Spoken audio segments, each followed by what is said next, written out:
Alright, let's make sure. Flashlight. Flajitos. Agua.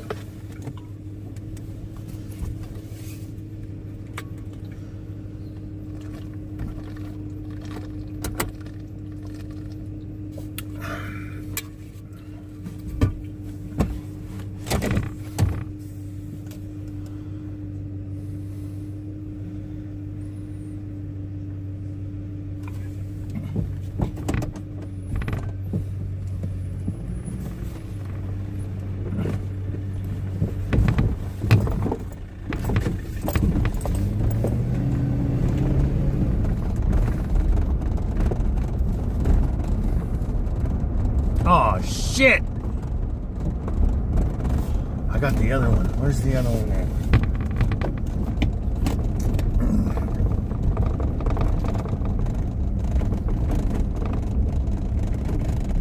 Oh, look at what a change a few minutes makes.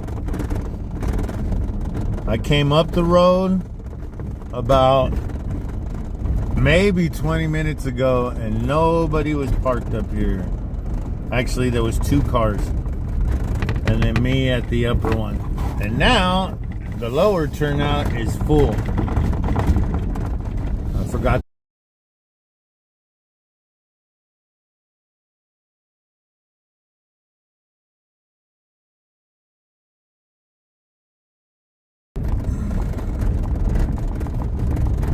Is there a mute button on this thing? Oh, yep, right there. All right. Found it.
Keep it off right there. Sucks is I didn't set up my screen. Oh, maybe I could do it. Well, we'll drive for a second. We're currently on Harris Grade Road. We were just up there on Harris Grade. Got there at 9 o'clock. I just left, and the lower area.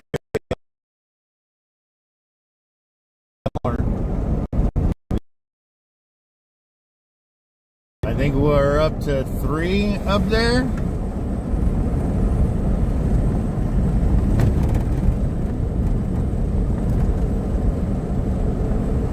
And I'm just driving down here to see what it looks like along Ocean and Floridale and all that. We're gonna do a loop,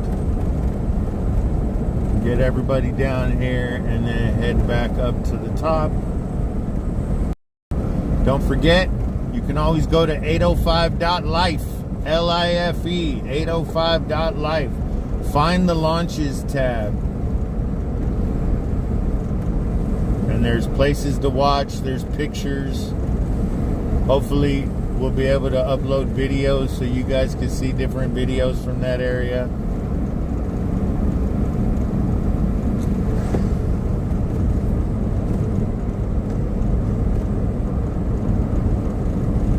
I could drive with my flashlight.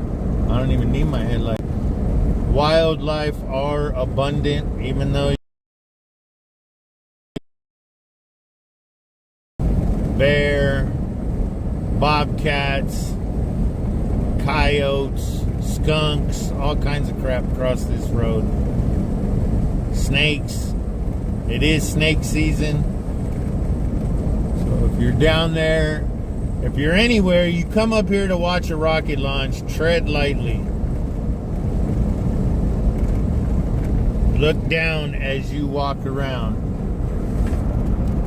Because there's a good chance there's a...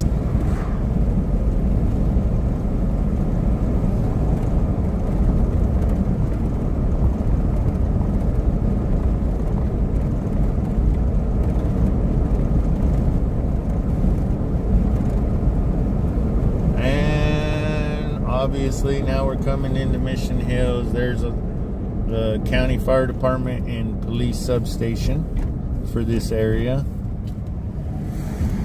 For the Vandenberg Village, Mesa Oaks, Mission Hills communities. Lompoc has their own city police and fire department. They only come up here if they have to. Oh, shit. What does that say? I ought to make it bigger.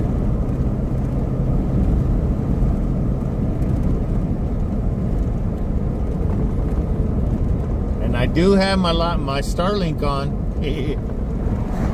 I'll show that a little later.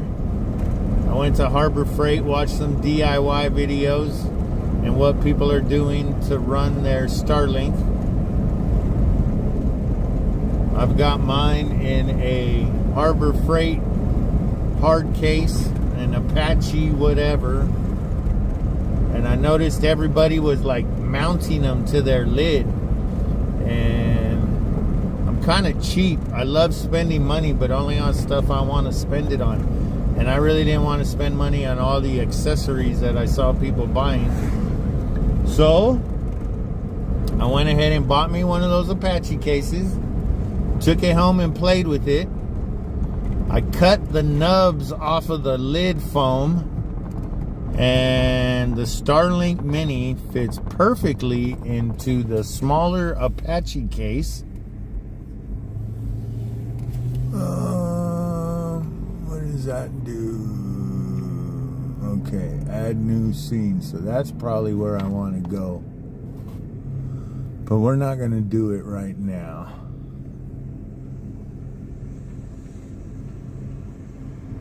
Okay. Now we're at what's called the Y.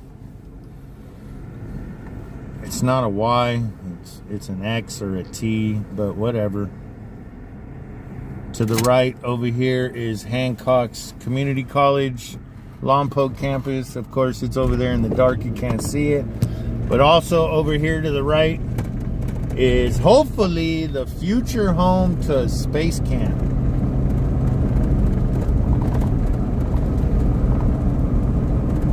Hopefully. Those little lights right there, or those lights right there on the screen right, the three, that's our flags, which is supposed to be a viewing area when they build Space Camp. I was almost thinking about going up there for tonight's launch, but I figured, nah, we're going to drive around and figure it out. And we're probably going to end up back on Harris just because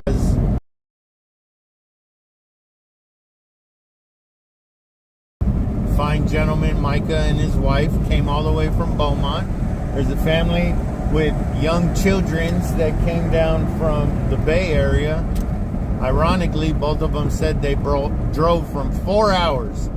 So if anybody at the city of Lompoc is watching this, the estimations of your professional estimating that people are only going to drive from a 2-hour distance to see this, it's a big reason why I keep doing these live streams, folks. is so the city and Pale Blue Dot Ventures realize that people literally come from all over to see a rocket launch. Worldwide. I've met people from all over the world that specifically came to Lompoc, to Vandenberg, to watch a rocket launch. And no matter what anybody tells me, there's no way on God's green earth that space camp will not be a success. If there was something for people to do, rocket oriented here in Lompoc, then people will go visit it when they come to hang out. It'll give them something to do during the day while they're waiting for the rocket. Because like the family from Beaumont, Micah and his wife, I saw them at Surf Beach at 5 o'clock. Yeah, 5 o'clock. 5 o'clock, we ran into each other out there. And they took my advice. They went driving around looking at different spots. And they went to the best Mexican food restaurant / bar in Lompoc, El Toro Bronco. Just go in there, get something to eat, get a drink, tell them Brad and Kim sent you. They'll probably know who you're talking about.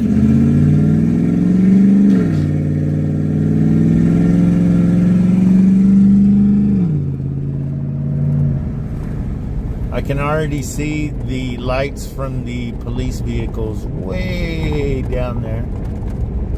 Or at least I thought I saw them. Maybe I didn't. We'll find out in a few minutes. But we're on the north end of Lompoc now, passing Walmart, Ace Co Rentals. I don't know what they call this place anymore. It used to be Dentimat. I think they made dentures or some shit there. Oh, I gotta call Sea Smoke. Oh, and as we pass our pound, right up here, screen right, is our dog pound. Happy belated birthday to my cat, Rocket. My wife and her friend were hanging out there. And my wife noticed they had a cat named Rocket. So, of course, we have to get it because it's a sign. His name is Rocket, and you love rockets. Women. Cat is a sketch case. He's a cool cat, but he's a sketch case. Here's our ship plant. This is our wastewater plant right here. If you're thinking about moving to Lompoc, don't move to the west side of town by Central, because you'll smell people's feces every once in a while. And then like all this darkness out here, those are all vegetable fields. And then out that way, yeah. So you can kind of see the light bouncing, reflecting off of the fog over that ridge line way out there. That's the pad. Those are the lights from the pad lighting up the booster. This is Floridale. Obviously, they don't have it closed here.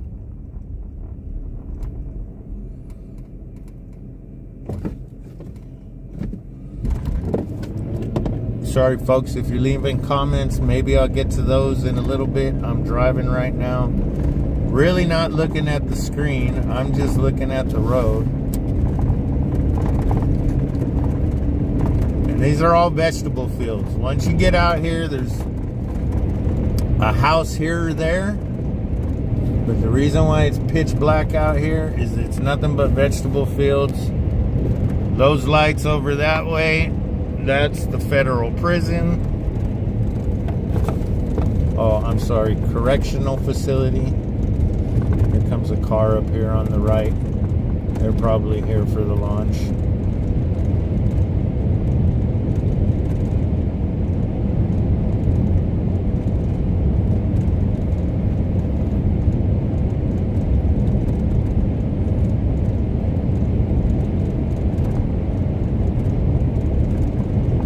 You don't really have to worry about animals so much out here. Not like up on Harris Grade.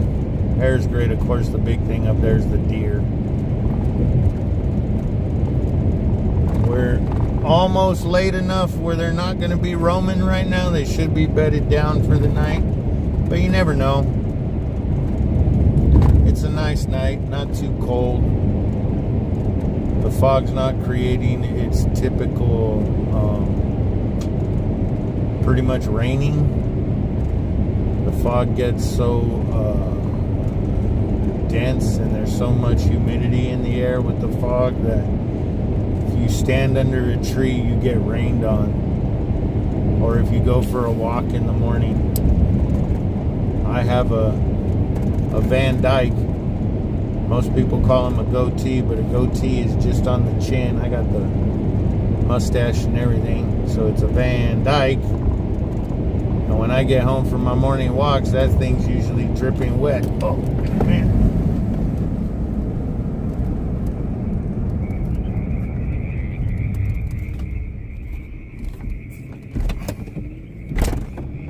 Sometimes people ask me about this spot.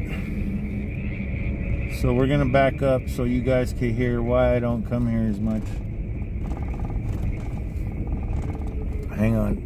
Let me hang the camera out of the truck.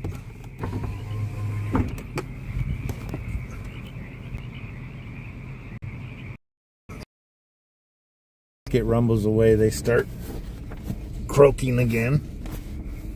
We're still on Central, headed westbound. The road closure is right over there amongst all those lights. Those blinking lights, well, they were blinking. Somebody just hit their alarm on their car.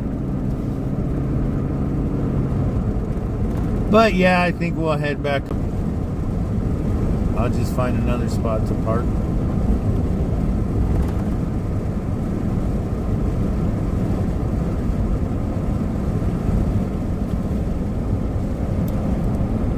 Oh, yep, see, looking that way. Well, maybe you guys can't see him in the video, live.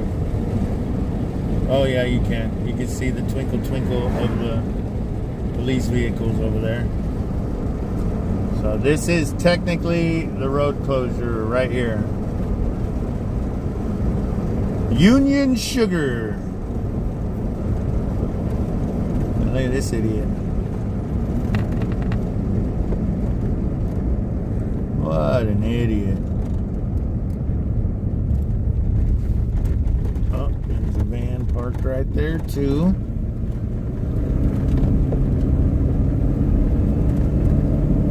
Man, that person stopped on the oncoming side of traffic side of the road. That's not the smartest thing to do. We're at 10:06, so we're about a little under 2 hours away from launch. Another sprinter. That's why we decided to leave Harris Grade. Do a real quick trip around the area. Get back up there on top of the hill. Maybe. Maybe not. And here is the road closure. Let's see who's out here tonight. Oops. Oh no, never mind. It's the base cops.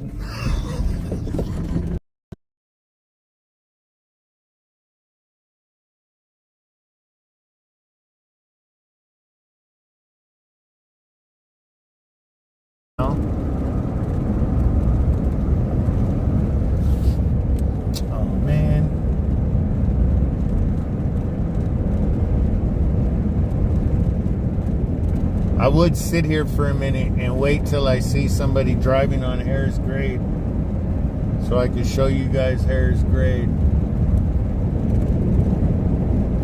But the fog's a little thicker down here than it was up there. I'm kind of tempted to go to Old Faithful and see what it looks like out there. But I don't want decisions. Nah. All right, we're heading back up to Harris Grade. That's what it looks like 2 hours before launch on Central and Ocean. We're going to make our way back into town. We're going to go essentially the way I told Micah and his wife to go. How to get up to Harris Grade from Surf Beach. If you go the opposite direction I'm going right now, I'm currently going east on Ocean Avenue, back into Lompoc.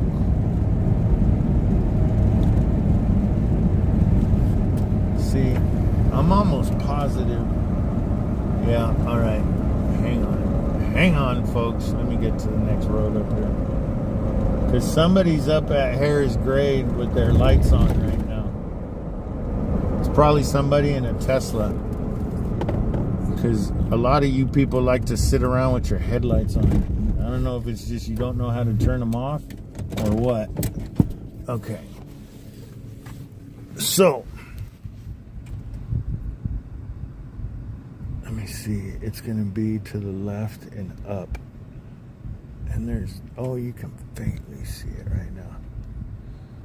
Okay, that light center screen right there, that's a car up at Harris Grade. So there's Harris Grade way up there. Those lights over there, like the village and all, well, not really the village, but Mesa Oaks and stuff like that. But that light in the center of the screen, the real faint one, that's a car up on Harris Grade. One of these days I'll do a video around sunset with my son or somebody up there with a flashlight. I do it with my grandkids all the time because my granddaughter's bedroom faces that way. Both of their bedrooms face that way. And one of them has a flashlight. So when I call her, I can say, hey, go to the window and turn the flashlight on. And then I'll turn mine on. And we'll send flashlight signals back and forth across the valley. You know what I need to do? All right, we're going to stop up here. We're going to stop up here in the staging area of the wind turbines. We have a wind turbine farm outside of town over here to screen right up Megalito Canyon. And there's a little flat spot up here. They made a flat spot because this is where everything was staged before they took it up Megalito Canyon Road to the area where they built the wind turbines. But the blades, the tower pieces, all that crap was dropped off right up here. And we're not going to stop here. We'll keep going. Right up there where the light's going, where that guy just made the left, if he would have went forward, that was the laydown yard. And then there used to be a little on-ramp to get back on the road right here. And they used to drive into town with big-ass 200-foot long turbine blades.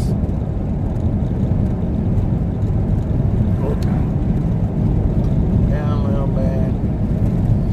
Push it over a little bit. Okay, we're good. Don't forget to hit the like button, folks. This is gonna be a long one tonight.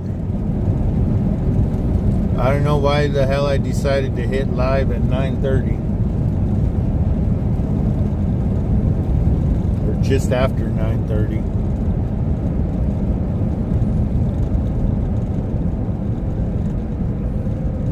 I guess because I have Starlink and I wanted to roam around and show people the conditions, because I woke up this morning, it was foggy, went to my grandson's Cap League baseball game, coach assisted pitching, and it was cold and foggy then I went home knowing I'm probably pulling an all-nighter tonight.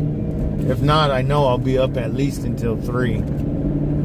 So I went home, took a nap, woke up, and it was beautiful outside. Took a drive out to Surf Beach, to see if the rocket was on the pad yet. It wasn't. But as I was standing there talking to Micah and his wife, we got to see him stand the booster up. Which, believe it or not, it was a first for me. One time I was out there, and I went out there to specifically watch and wait for the booster to get lifted. Didn't see anything. So I decided, all right, I'm going to do a quick video on walking from Surf Beach to Ocean Park on the trail. The legal way to get from Ocean Park to Surf Beach. And in the 12 minutes it took me to walk that far, there is a video on that too in the playlist, I believe. But in the 12 minutes it took me to walk from Surf Beach to Ocean Park, they stood the booster up. Because when I got to Ocean Park, I turned around and looked, and I was like, oh man, what the heck? It's Saturday night, right? Johnny's is closed at 10 o'clock on a Saturday night? Wow.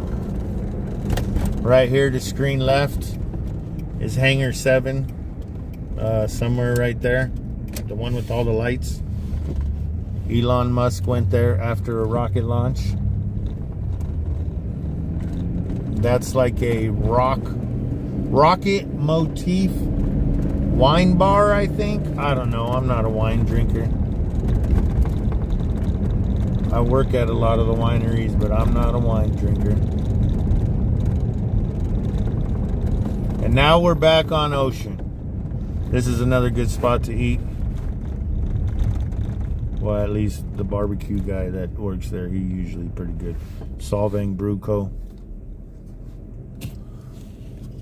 That's interesting. It says I have no people watching. But I know there's people out there watching.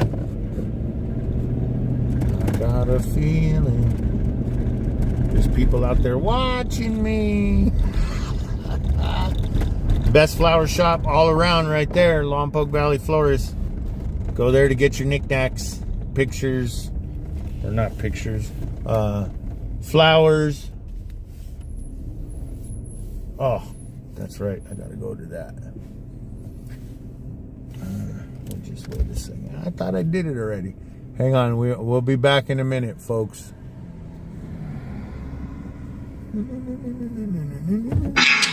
No.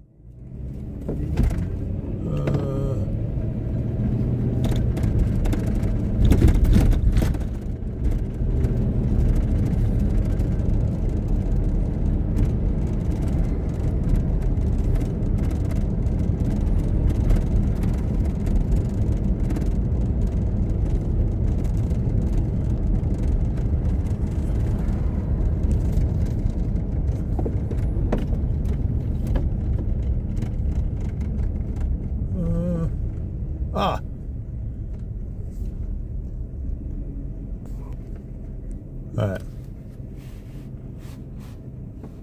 Sorry. And we're back. What do you mean currently offline? Better not be.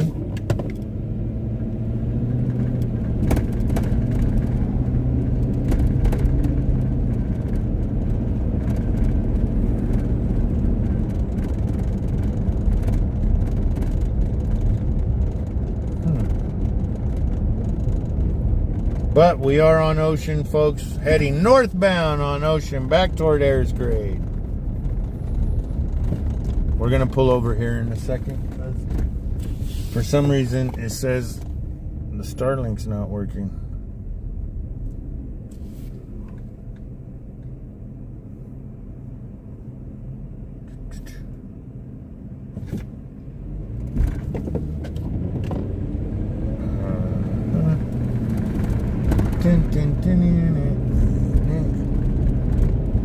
Dutch Bros, my wife and I's favorite coffee spot. Actually, my favorite coffee spot is my house. Because nobody carries real honey. Everybody has honey sauce, whatever the hell that is. And I go to a local farm here and get honey from him. And he has the hives right there. Look at it. Has the hives right there on his property. Okay, if you're ever here in Lompoc, right here next door to Chevron, that's El Toro Bronco right there. They're closed already. They closed at 8. But if you're ever coming to you want to get some good food, go there. If you don't want a lot of food and you like fajitas, just order like 2 fajita tacos. Steak fajita, chicken fajita, shrimp fajita. Because if you order a regular order of fajitas, I'm a big guy. 6'4", somewhere around 300 pounds, under it, but around it. I love to eat. And I'm half Mexican, so good Mexican food does not go past me. It goes in me. And that place, their fajitas are good. I just can't eat the whole plate anymore. It used to last me like dinner, and then I'd take some and throw it in my breakfast hockey puck in the morning, my egg and whatever, and then dinner the next night, and usually another breakfast hockey puck in the morning. I just take vegetables and whatever leftover meat from the night before, chop it up, throw it in essentially like I forgot what they're officially for, but I usually use one of those. 2 scrambled eggs and whatever fajitas. Throw the fajitas in there. Ooh boy, fire! Let me tell you. All right.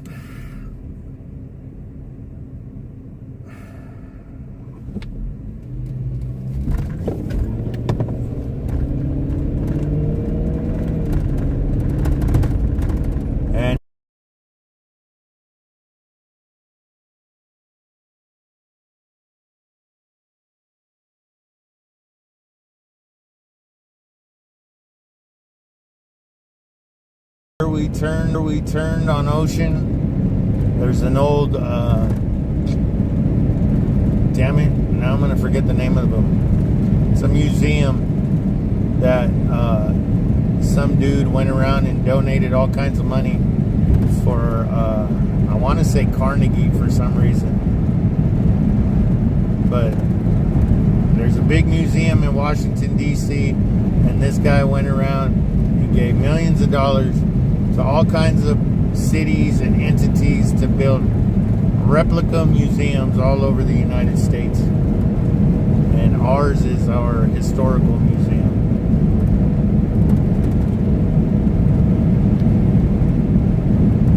What's the name of that library? It'll come to me in a minute. And now we're coming up to the Y again, folks. Heading north on Harris Grade. We're going to get back up there because it was already getting full when I left. I got a good feeling my spot's going to be gone by the time we get back up there, which may be a bummer.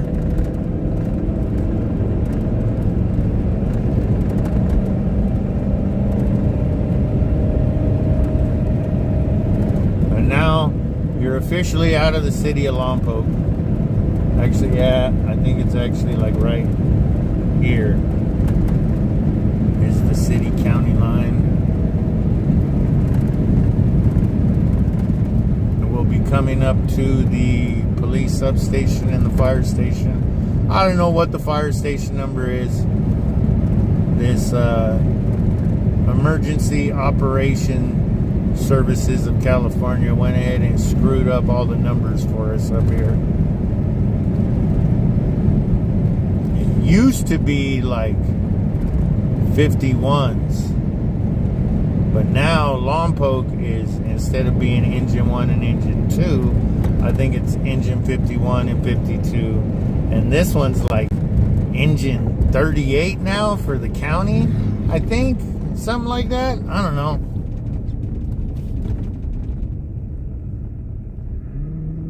To the left is Vandenberg Village, to the right is Mesa Oaks. 34s. That's what it is. 34s. engine and rescue and brush truck 334. My favorite truck. My family was firefighters. As a teenager, when I wasn't supposed to be doing it, I used to go to work with my mom's boyfriend as a firefighter, and I used to go fight brush fires with paid firefighters. Back then they were known as FSAs, fire suppression aides. And when I was preteen, I used to go to the fires with the it was an inmate camp, and I got to go fight brush fires with them. Whenever you guys are watching the news coverage and they show a line of guys in orange, those are the inmates. Those are the ones that are out there making $1 a day. They may have gotten a raise, but when I was out there with them, it was $1 a day. And even though they were inmates, some of them were actually pretty cool.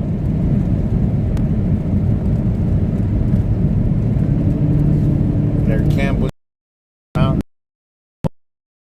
Wouldn't have grabbed me. And two of them while I was there anymore. It was hard enough explaining, why do you have a 13-year-old out here carrying a McLeod on a live brush fire? Well, because they needed a guy. They needed somebody to fill a seat on the helicopter, so they had a flight crew. So my name was thrown in the mix. Don't worry, I had to pass the training to prove I knew what I was doing.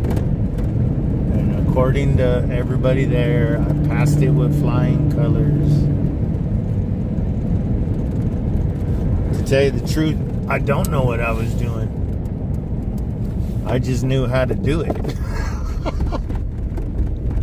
Alright, so here we go, climbing back up Harris Grade. There were, like I said, somebody left their headlights on, and the whole way up here I could see them. It would have been, I didn't want to pull over and stop every few minutes to show you guys. So we just kind of powered on through it so we can get back up here. Now obviously there's still cars coming.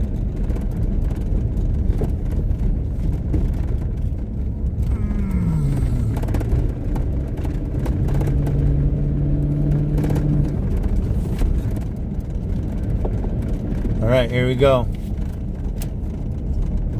Got all the cars. Good, everybody except for that one idiot.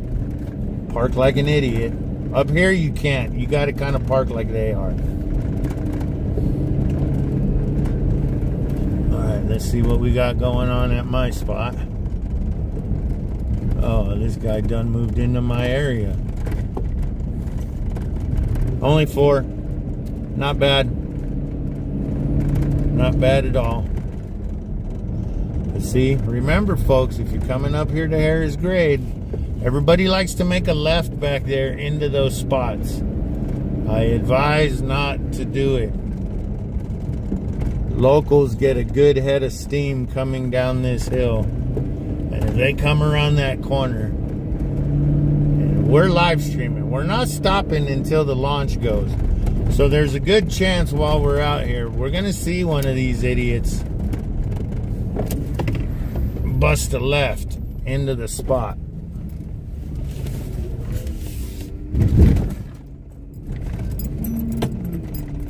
Oh, somebody went up the hill, it looks like. See, you come to the top of the hill, flip a bitch, and make your way back down. You may lose your spot that you saw on the way up because somebody else is going to make a left over the double yellow lines on a blind corner, and yeah, you might not get your spot that you wanted, but at least you're safely turning around. Okay, the big white van took my spot. which is fine. I can pull in right next to him.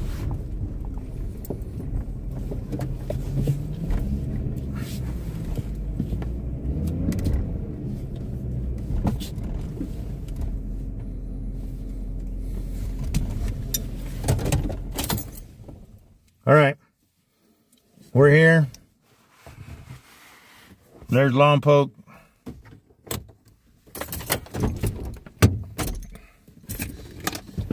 I'm gonna start getting the tripod and everything. Whoa!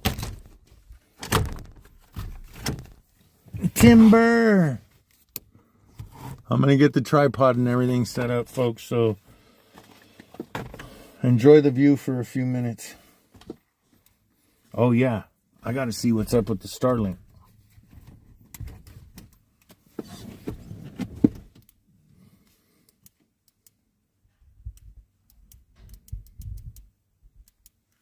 Come on. 1, 2, 3. All right, look. Hello. Oh, you can't see it. There's the Starlink in the little box, like I said. All right, I'm gonna stick everybody on the hood for now. Well, no, I'm gonna play with the live stream for a second so I could see the comments. I see people commenting, but I can't see them. So give me a couple minutes, folks. Oh.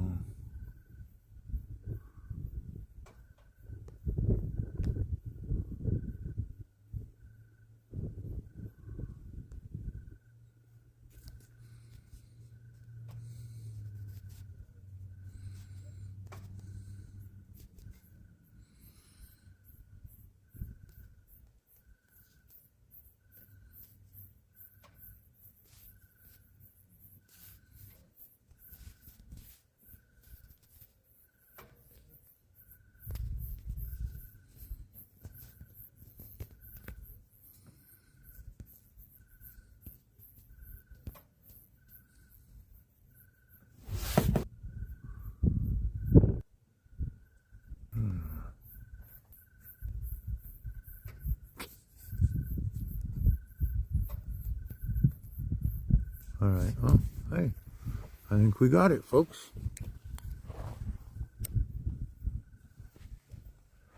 Let's see. Do we have it or do we not?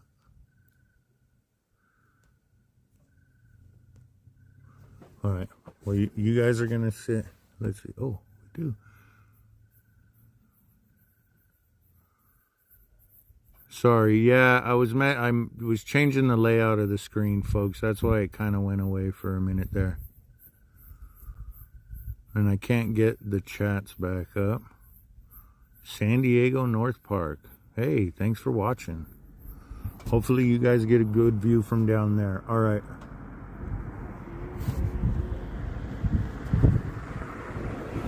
All right, I gotta go play with the Starlink for a minute. Make sure that's up and running. I'll be back in a second.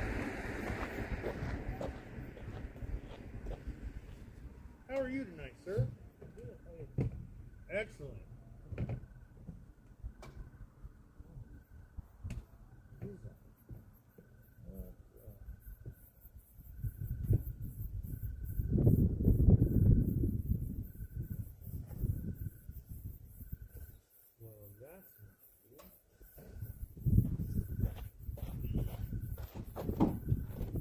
Now I know why the battery went dead. I don't know how that happened.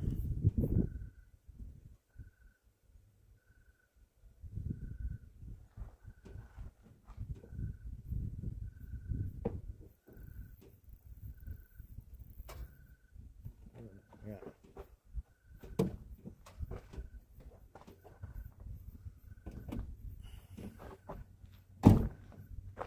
Now I got to remember that I got the Starlink box open. I guess I didn't charge the battery up all the way. And I noticed when I pulled the mini out right now, it was warm.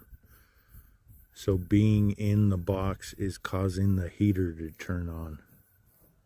Maybe that's why everybody took the foam out. I figured being in there it'd be fine.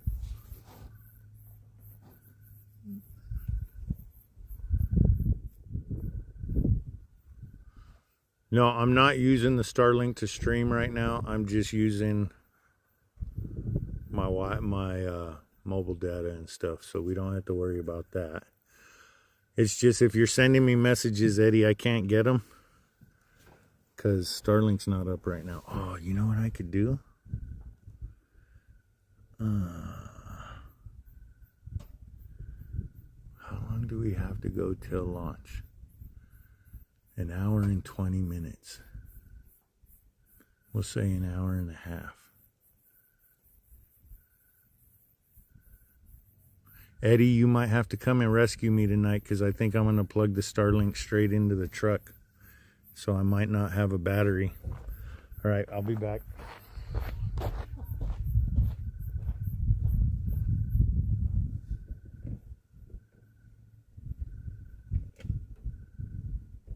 Where did you come from, sir? Sacramento. From where? Sacramento. Oh, Sacramento. That's another person from up north. The van on the little van on the other side of you from the Bay Area also.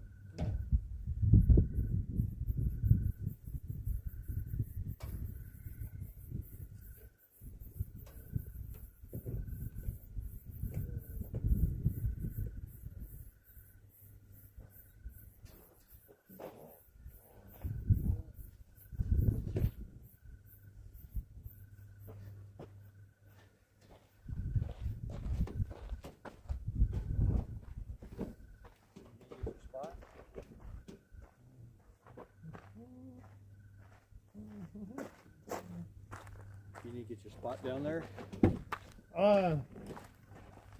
No, it looked better up here. Yeah. Yeah. So I just figured, no, I'll come back up here tonight. Plus, I was already talking to you. I didn't want to leave you up here by yourself. And I forgot earlier.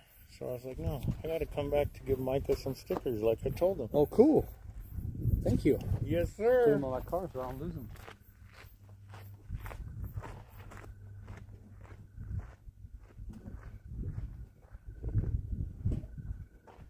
So we got that going now.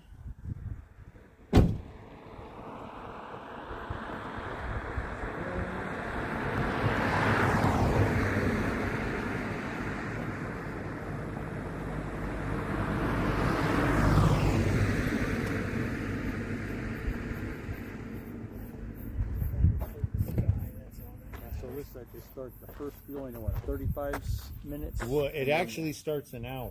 Okay. They start chilling everything and moving everything That's an when you hour start before. to see it? Mhm. Okay.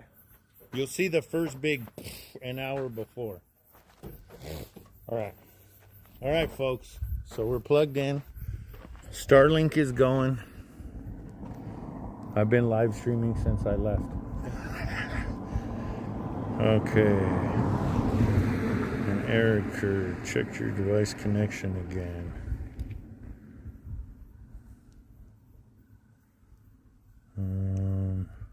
Go back to that.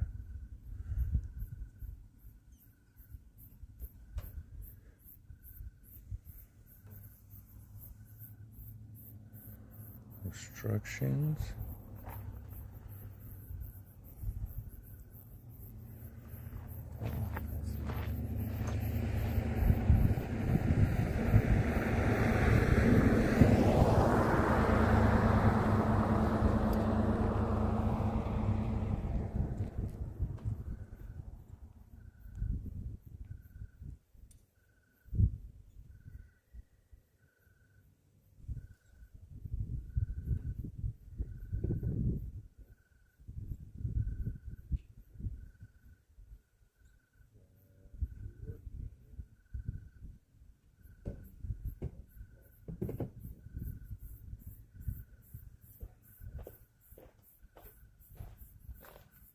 Okay, that's on, that's on.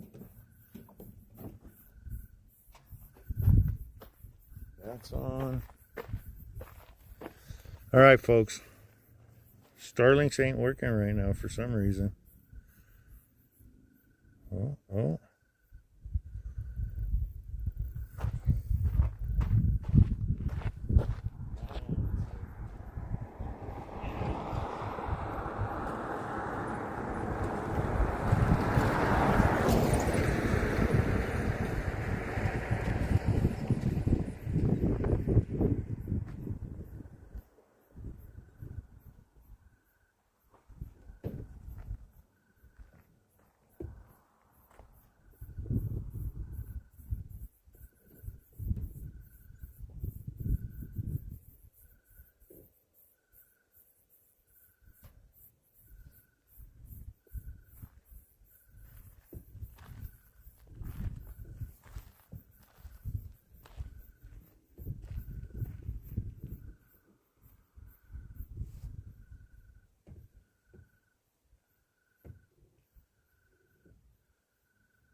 I think we're connected now, folks. Let's see what we got going on here.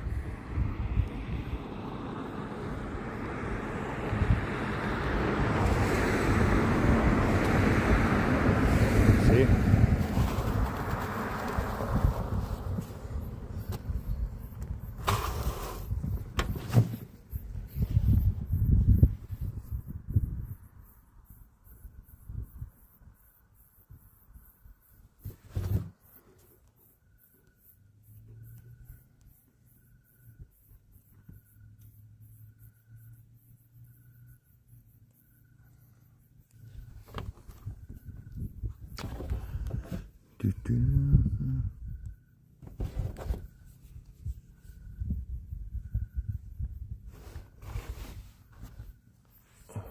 What's going on here?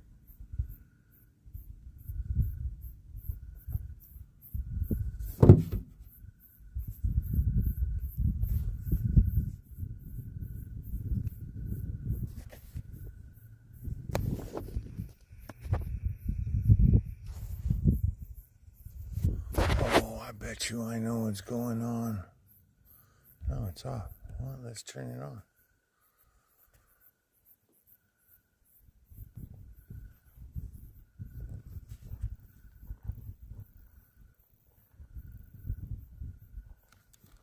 What the hell is going on here?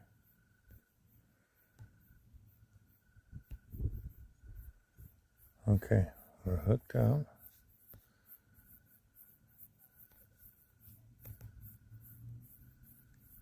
Okay, now we're back. Sorry, folks, it glitched for a minute there where we were on hold for some reason.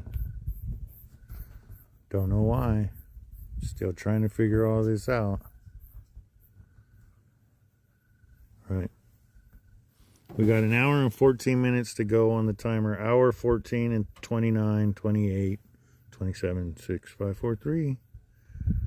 I'm going to get the tripod out and get everything set up. Since we're already live streaming, I don't have to say, and then we'll start live streaming. I'm so insane.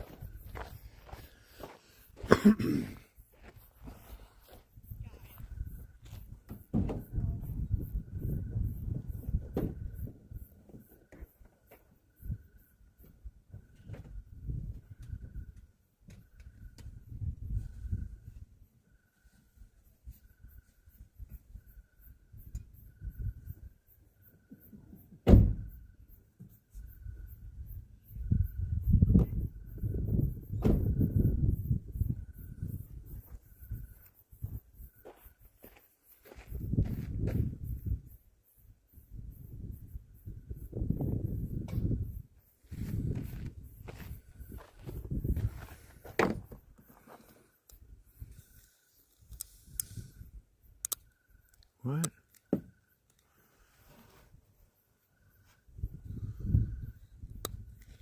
Interesting. I didn't request anything, but it keeps saying invalid something.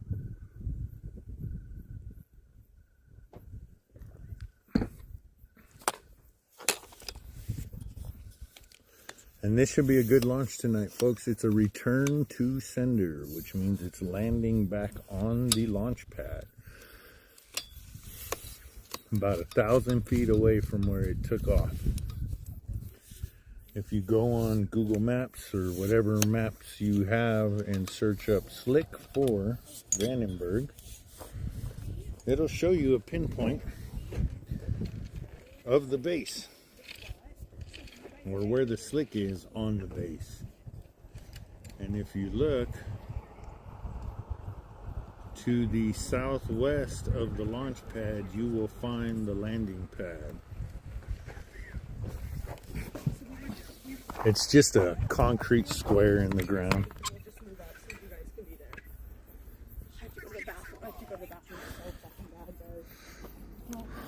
Yeah, there's no bathrooms up here. So if you gotta go, good luck. You gotta find a bush or something, I guess.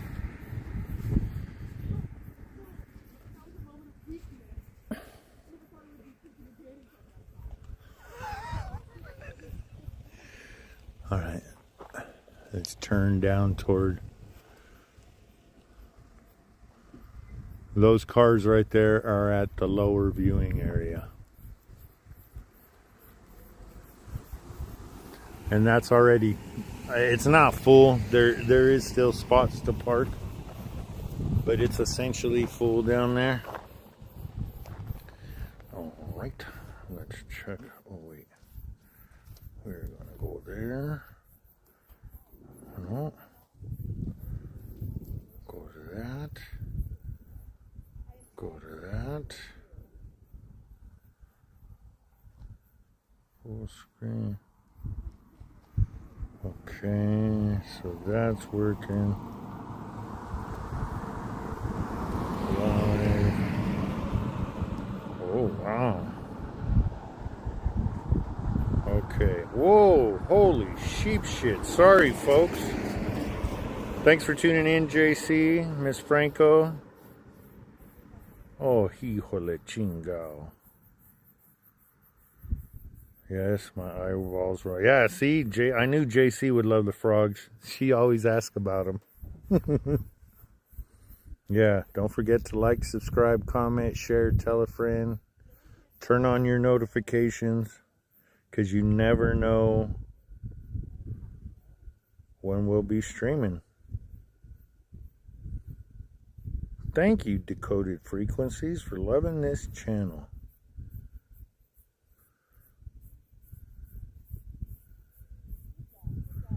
They're doing it so late because they need to park it in a specific spot.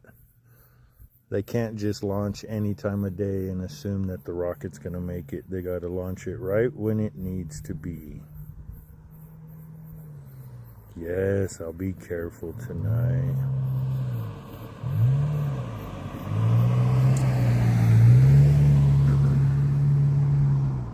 Yeah, now we're back up here on Harris Grade. We did go for a drive down to Union Sugar to go see the road closure. Hello, Miss Wilkinson. Hello, my beautiful wifey. I'll be more inclined to blind people with my flashlight than I will with my high beams.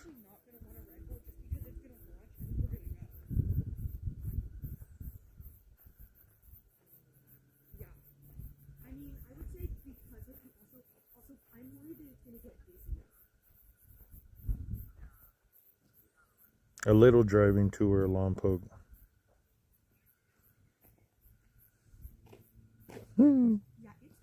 I was thinking about going by the house, Eddie, because I was having some issues, but I was already live streaming, so I was like, nope, I don't want to dox anybody. No, egg bites suck. I'm so happy you guys get to be out there too.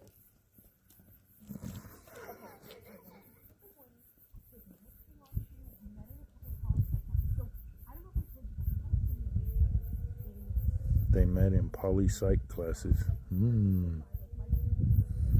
Yeah, a lot of people, if you didn't know a launch was going on, a lot of people would assume it's an earthquake. Especially if you just stay inside the house, because all you hear is the roar. And if you live in one of these older homes in Lompoc, everything shakes. Yes, the Carnegie Libraries. That's what it was. Thank you, JC. I knew somebody would know.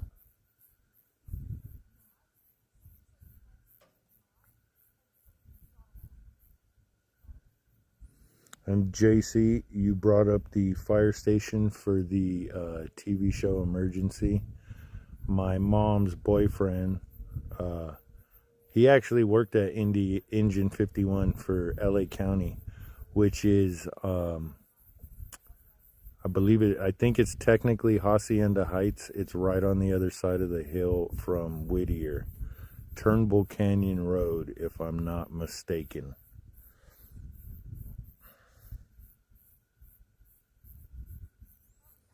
Yeah, everybody gets a little scared driving this road. My wife typically won't come up here with me because she knows we have to park on the ledge. And she doesn't like parking on the ledge.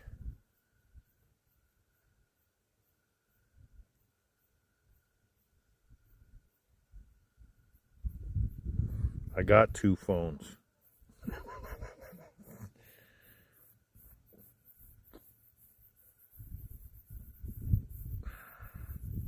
Oh yeah, here we go. Now we're back in watching from Buellton. Thanks for watching over there in Buellton. Oh, thanks, Dennis. I'm trying to do a good job.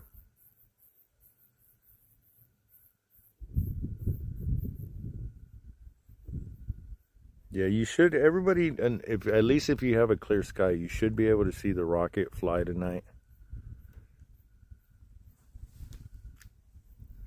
Still can't see. Well, no, not really.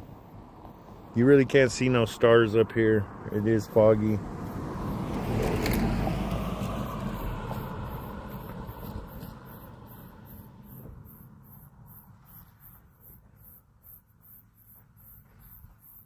Oh, that's what it was. When it works, they're great.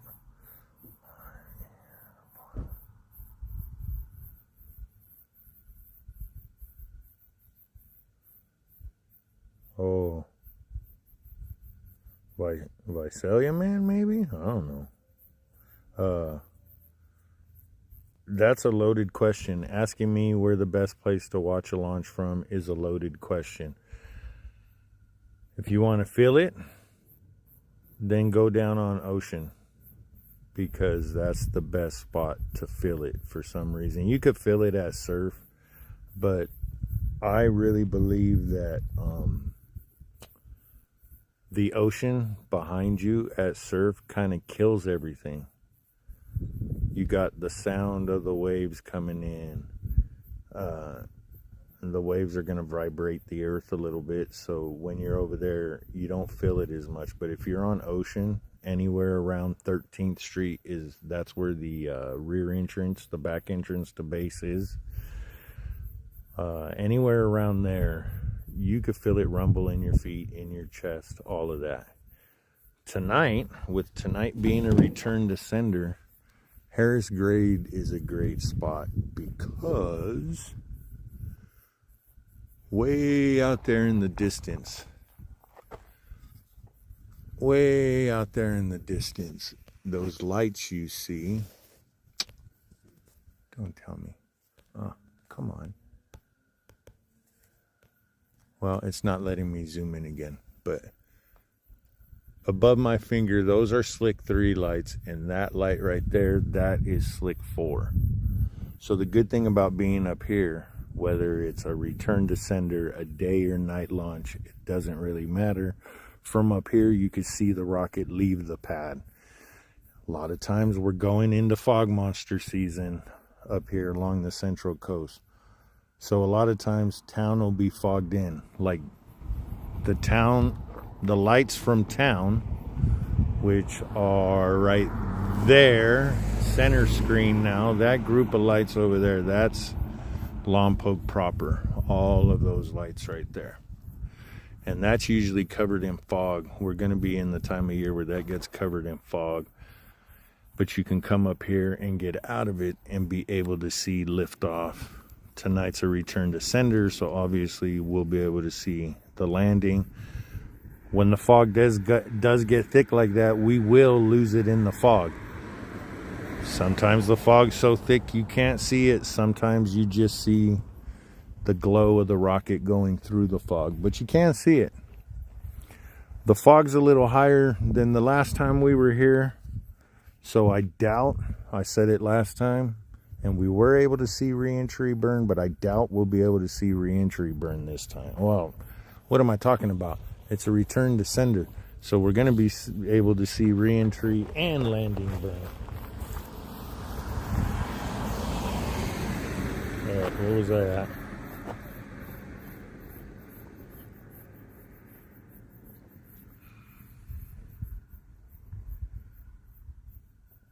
Oh.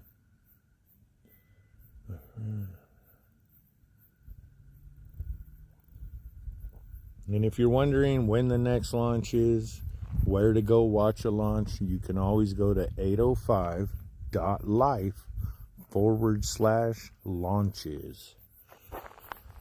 805.life is anything you need to know about the 805.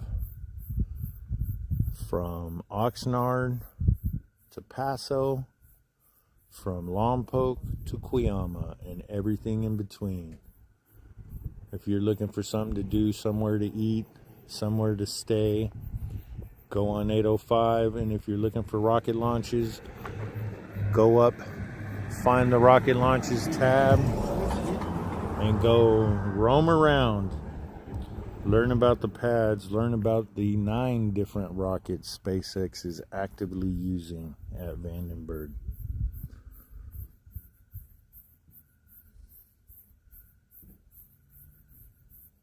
A bubble, if you're referring to jellyfish effect, no, we shouldn't get, well, last night was a full moon, so we may get some sort of reflection from the moon, but I don't think we'll be able to see jellyfish tonight. Is too far past sunset. Prime time to see jellyfish is for us is a half hour after sunset. The further east you go, it's different for them. They get to see jellyfish like an hour after sunset. Uh-oh, Kansas. Hell yeah. Thanks for watching from Kansas. Wichita.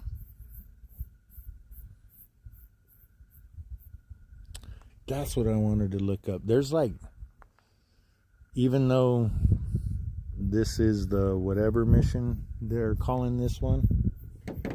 Hang on. Do I have it on me? No, I don't. But this is technically a rideshare. There's a bunch of different satellites on this stage going up. On the second stage going up tonight.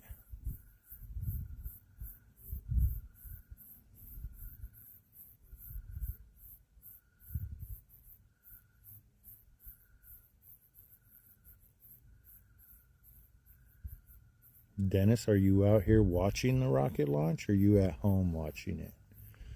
We had a ride share at the beginning of the year that was a return to sender that had an Italian rocket on it, and one of the people that worked on the satellite were up here and watching the launch.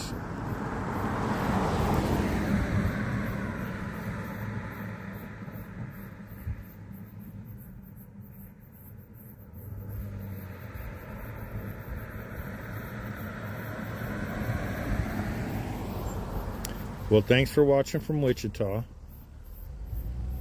Oh, where were we? I think my dad might be watching. Well, I had to travel across country last year.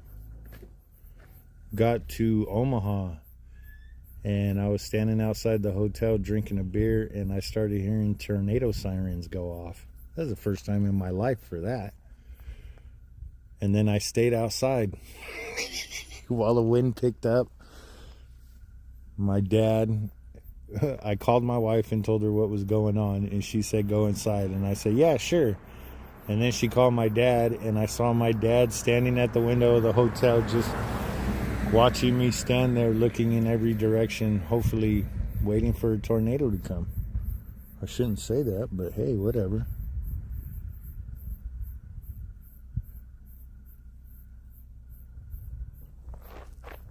Yep, my timer's down to 57 minutes till launch. So we should start seeing stuff happening at the pad.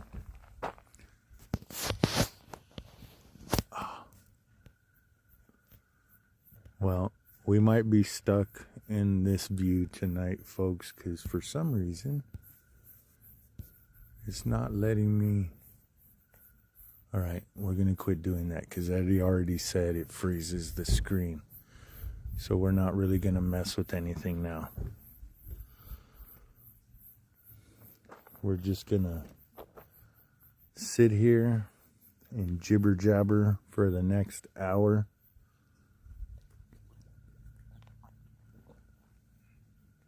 We're going to watch people coming and going. I'm going to go grab my note cards.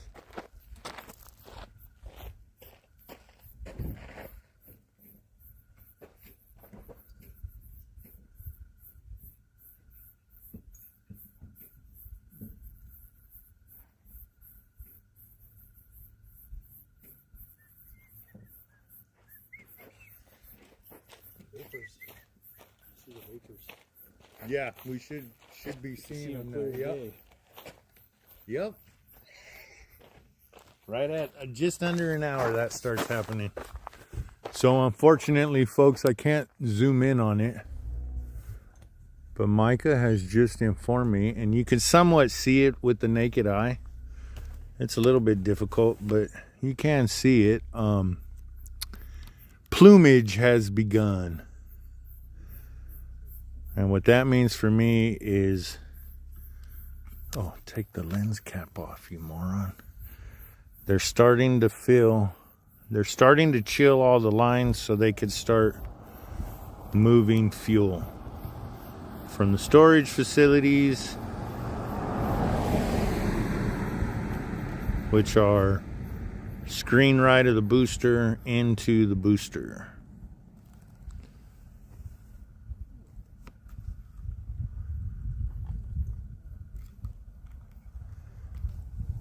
This leg's got to go down a little bit.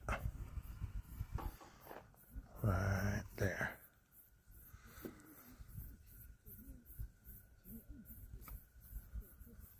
And then down a little bit.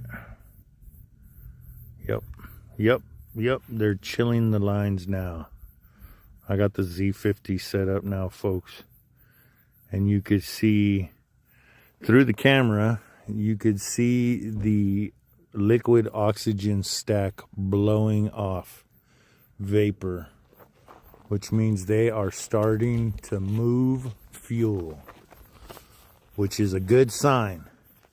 That means we're getting closer to booster 1071's 33rd launch, or 30th launch of the year from Vandenberg, on the 121st day in the 17th week. We're down to like total launches, the Minotaur and the Firefly and all the 28 Falcon rockets that have went.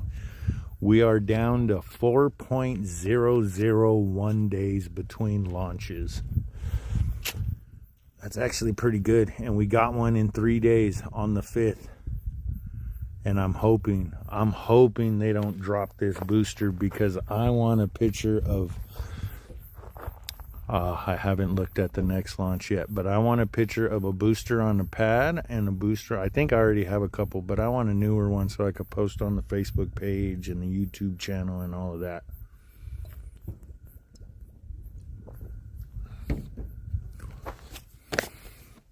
Any other information? Don't forget to go over to 805.life, folks. Get all the updates for launches. We have a list up there of the launches, what boosters are going, what's on the rocket, whether it's Starlinks or Starlink satellites, or like tonight's rideshare mission, which has a South Korean satellite on it and a bunch of other stuff. Yes, it's midnight Western time, folks, or Pacific time. If you're asking what time it's going, figure it out from wherever you live. It's not my job to figure it out for you.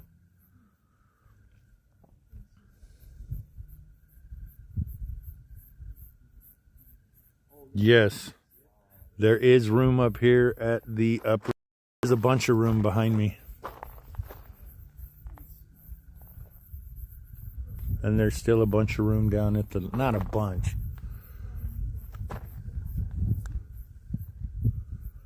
At the lower area. There's not a shit ton of room down there, but there is a little bit of room down at the lower area.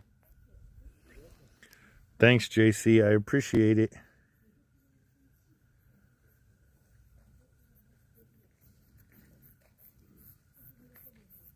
No, I want him to, not George Jetson. I want him to say hi to the robot from, oh, what was that old one? Lost in Space? That one. That old space show. All right. Where is it? Where is it?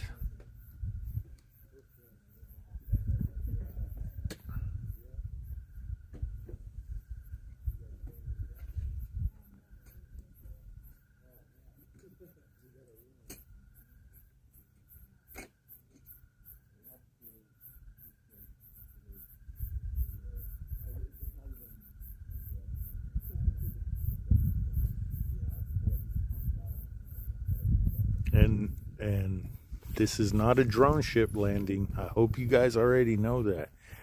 This is going to be a return to sender, so it will be landing back at Vandenberg.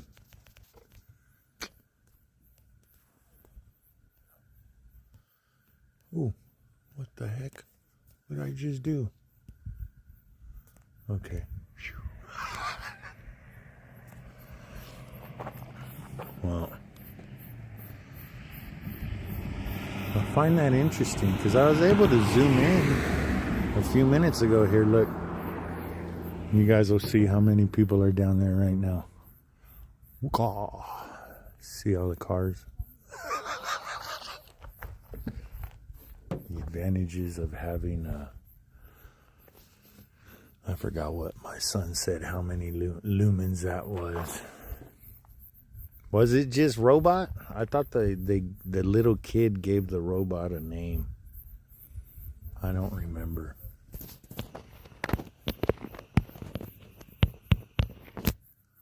How do I get rid of that? I gotta go home and figure all this out. Eddie!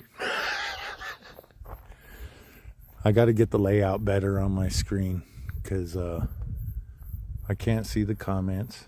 The activity bar is in the way, but that's all right because I have the other phone. But then the title of the stream and everything's in the way of the picture, and I can't zoom in.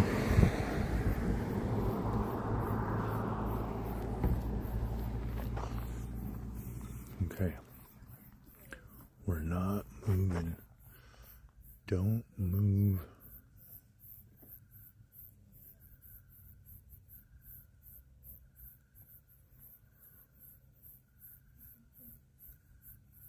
And it's a quiet night up here, except for people talking, which it ain't that big of a deal. Sometimes you come up here and the crickets are loud. No crickets tonight. No frogs. Because down there where we were earlier, there's a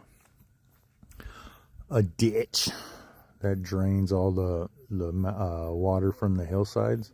It drains down to the San Ynez River through there.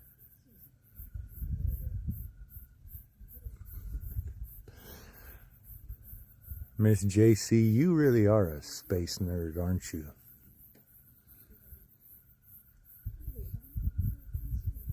Am I allowed to say what you do or used to do at the whatchamacallit, the family meet and greet.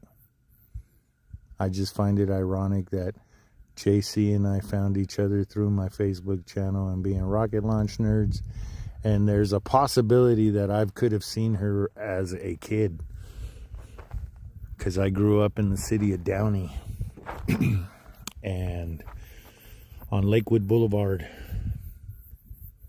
there was a aerospace company that had mock-ups of the space shuttle and the Apollo capsules. And my grandfather was a fire chief, so I got to go over there with him several times. Never went into the space shuttle, never went into the Apollo capsule. I got to touch the Apollo capsule, but I stood outside the building that the shuttle was in and got to look at it, which at the time wasn't really a big deal to me, but now looking back at it, it's like, oh yeah. And then with my stepdad, I used to go up to the fire camp up by Mount Wilson above LA, and he would take me up there when the shuttle was coming back to Edwards to land. And that was always kind of cool, because being up there on the top of the mountain watching it land at Edwards was kind of amazing.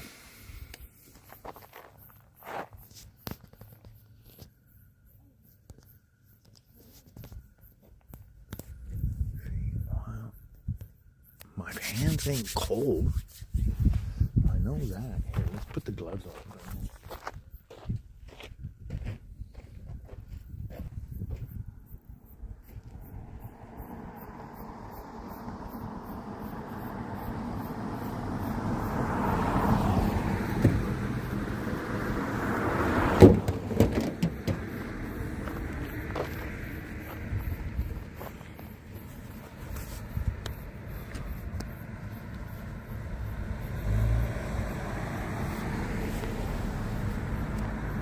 All right. Oh, good. Oh, they did it anyways. Okay, look. Hold on tight. Both that car and the other car just pulled up here and turned across. See, the only good thing right now, it's nighttime. So if anybody's coming down Harris Grade, you're going to see their headlights coming at you.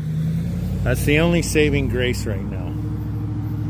During the daytime, you can't see anybody coming down the road, and if you cut across this road like those two cars just did, there's a chance you're gonna get T-boned.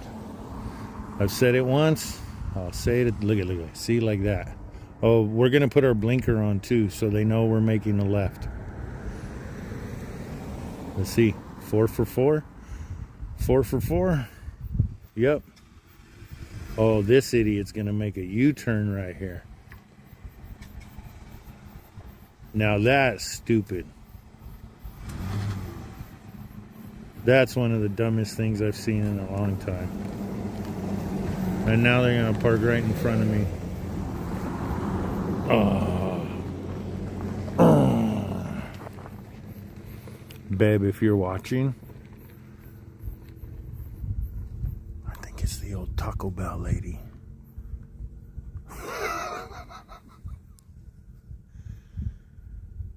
Yeah, I know. And people make lefts right there into this spot all the time, and people don't think about that. Like, oh, what if there's a car coming down the road? It's okay, they'll slow down. It's too late.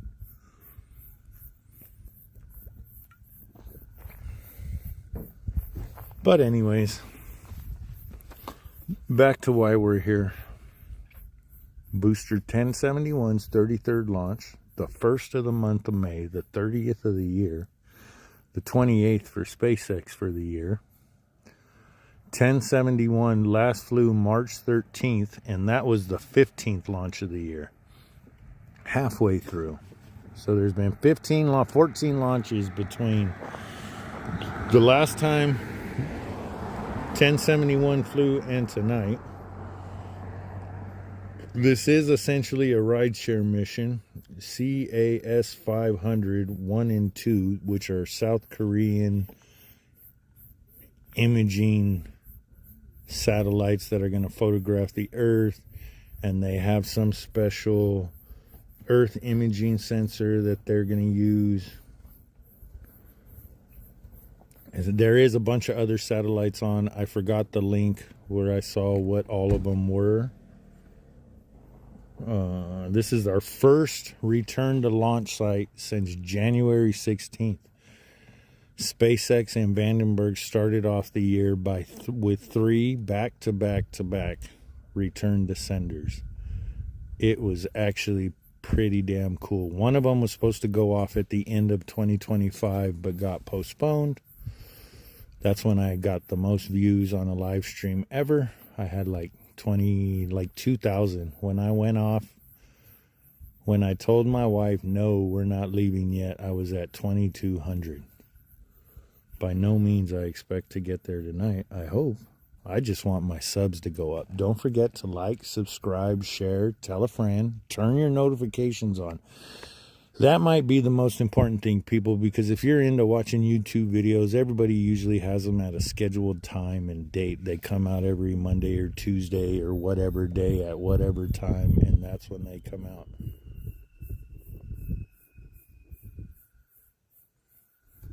So, sorry. It sounded like a Piccolo Pete was going off. I hope to God people aren't lighting fireworks off up here.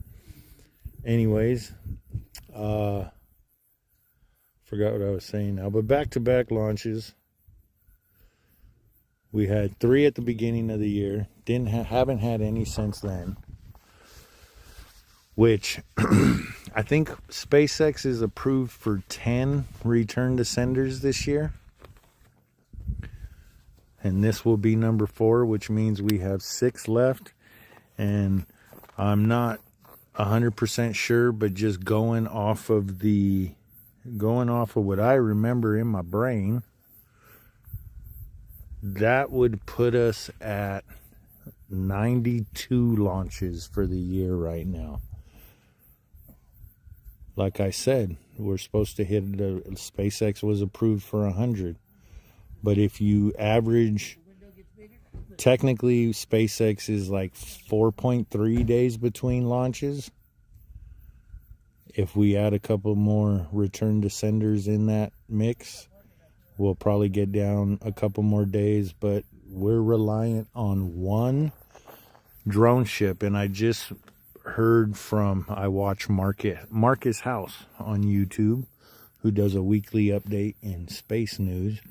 I guess all the East Coast, one of those drone ships is essentially going to become a transfer ship. All it's going to be doing is transferring rockets back and forth to Florida, from wherever to Florida. I've always thought we were going to get a second one since they have 2, but it doesn't look like we are going to get a second one. All we're going to stick with, of course I still love you, and that's it. Which I guess is fine with me, as long as we could hit 100 launches for the year. That's all I want to see. Well, why? Because it brings more people to Lompoc. I met a couple from Beaumont. I met a couple from the Bay Area. The guy that I'm parked next to right now is from Sacramento. People come from everywhere. I said it earlier, I'll say it again. If anybody's watching from the city of Lompoc, the mayor, former Mayor Lynn, any of the council members right now, Mr. Vega, my favorite of them. I have nicknames for everybody, and I call him Thing, Mr. Thing, only because he reminds me of Thing from the Fantastic Four, but that's besides the point. Even if you guys are local and you're watching this, let the city know that people are coming from everywhere to watch these. So Space Camp will work here in Lompoc. There's no way on God's green earth that SpaceX or Space Camp will not work here. People are looking for things to do while they're waiting for the rocket launch. Well, give them something to do. Build Space Camp. And Lompoc needs jobs. Not only the people that are working there will have jobs, but guys like me, maintenance guys that need to work on sprinkler systems, extinguishers, plumbers, all of that crap. HVAC guys will have jobs. And if you go look up Space Camp, there's a lot of techie tech jobs, so there'll be a lot of techie tech people working here. build it. Everybody needs the email, paleblue.ventures. Don't forget, folks, go over to paleblue.ventures, send them an email. Just make it real quick. Build Lompoc Space Camp. That's all it's got to be, and send it off. And if they get enough of them, they'll get... I don't know, figure it out. Look it up. It's not hard. And you're the one asking the question, stupid ass. Sorry, folks. People are stupid sometimes.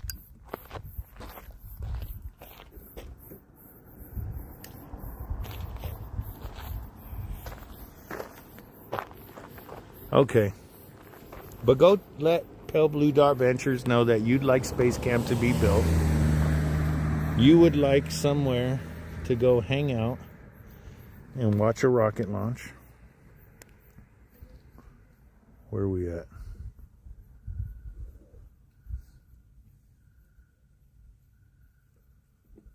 When was that one sent?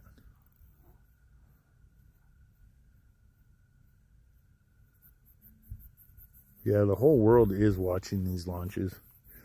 Because I don't have that note card in front of me, but France, Germany, Denmark, Thailand, China, where else? Italy, Estonia. I don't know. People have come from all... the French family I talked to that were here, their travel agent told them to go look up Vandenberg rocket launches when they're out here on the East Coast, if they were going to come watch a rocket launch. So yeah, people do come from all over the world to watch these. And from what I'm gathering, the Europeans, they make it a thing. They fly into LAX and come up here and watch a launch. And then they motor across America and they leave from Florida to go home, because they inevitably watch a launch from Florida.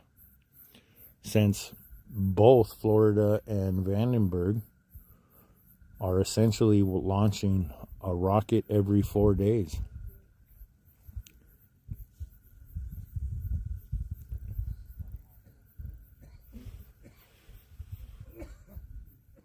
Thanks, Tim. If South El Monte. Yeah, if you guys like, I probably shouldn't say this, it'll ruin everything, but who cares? If you know me in real life, I'm known as an asshole. I tell people the truth, and I tell them straight out, even if they don't want to hear it. It pisses a lot of people off, but at the same time, my friends that know me, when somebody talks shit about me, they tell them, oh, it's probably you then, because if Brad's telling you something like that, it's because it's the truth. And people that have hated me for years finally realize it, and they're like, dude, you were the only one that was honest with me. You were the only one that told me I was a drunk or had a drug problem. But at the same time, I always tell them, you can get help, man.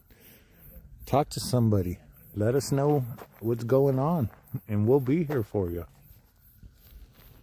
Yeah. All right, so the pad's filling up with smoke now. So that means something's going on. No, it means they're actually filling the first stage now. Fueling has started. Fueling it up? Yeah, no, I know. Yeah. So fueling has begun, and all like I can't zoom in right now. I don't know why, but oh well. But 30 minutes before launch, they start fueling. That's when you'll see a lot of the purging going on. So yeah, we're up at Harris Grade because it's a return to sender. But if you come up here for a drone ship landing and you're out at Surf Beach, you'll see big plumes. I love calling them plumage just because I'm weird. But you'll see big plumage happening. You'll see one at an hour before launch, and that's them starting to move fuel, starting to chill the chill lines, the pipelines that go over to the launch pad and fuel the rocket. Oh, Washington. Cool. The car that just pulled, you see their tail lights in the picture, but they just pulled up with Washington plates on. But if you're out at Surf Beach and you see the first plumage at about an hour, That's when they start moving fuel. 30 minutes before launch, they start filling. About 10 minutes before launch, you'll see a big fuel is full, and then they start filling the second stage. And then, like, I don't know, 2-3 minutes before, you see another big purge. That's them starting to cool all the lines, the startup lines for the rocket. And then about a minute before, you see another big purge, and then it's go time. Which means it's time for a launch. And the best way to find out is 805.life. We don't play no monkey business around here. And I say it that way because I don't want to mention those pages that people go to. You know what I'm talking about. If you go to those pages when I say monkey business. But 805.life, if you're more interested in the rocket launches, just find the launch tab, click on that. We have an email list. You can get notifications, email updates of...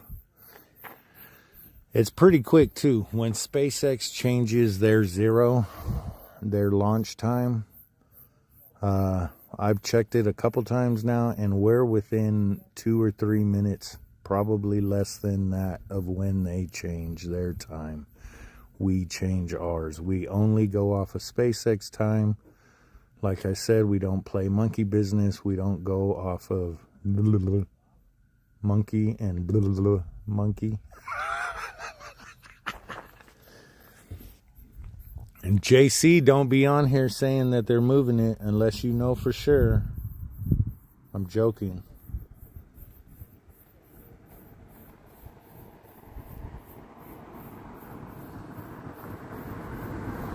Thanks, JC. Yeah, help me build this channel. I'm the only one out here on the West Coast doing live videos. I'm not like NASA spaceflight and only do live videos when they're special launches. And for the most part, a couple of these other channels that are out there streaming the launches from Vandenberg, they're just tagging off of SpaceX's feed. They don't have me out here. They're not asking for my camera shots, which is fine with me, because I'm not the best at this, but I'm out here. And it's kind of surprising. On a Saturday night at midnight. Oh, here. We haven't looked up the road for a minute, and I just did for a second. And hang on. Let this idiot park. You can kind of see the cars for the most part. But those are all the cars parked here right now.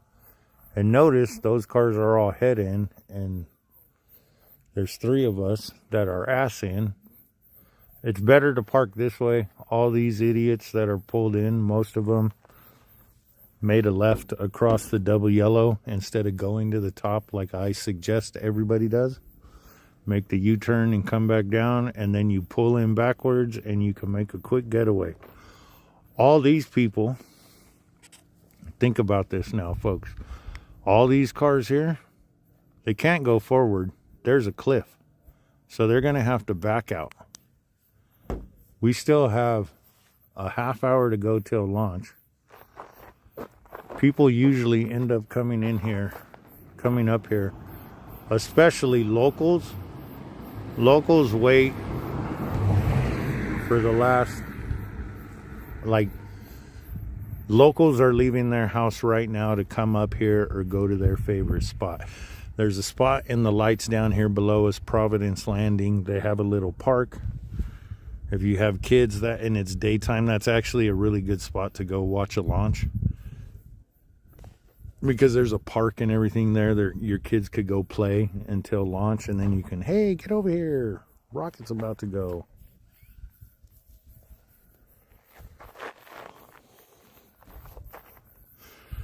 And like I said, there's a park there, so there's a bathroom.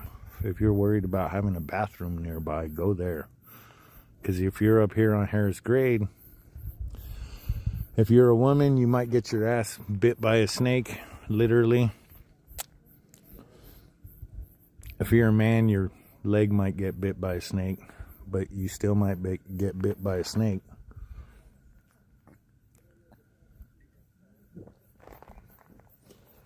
Sky check.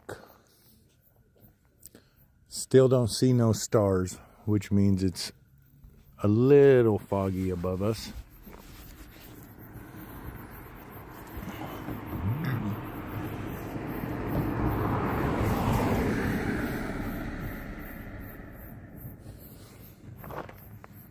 There's somebody walking up the road right now. I think they're just using a cell phone flashlight. But I had to light them up because that car was going down the road. I didn't have to. But I wanted to be nice.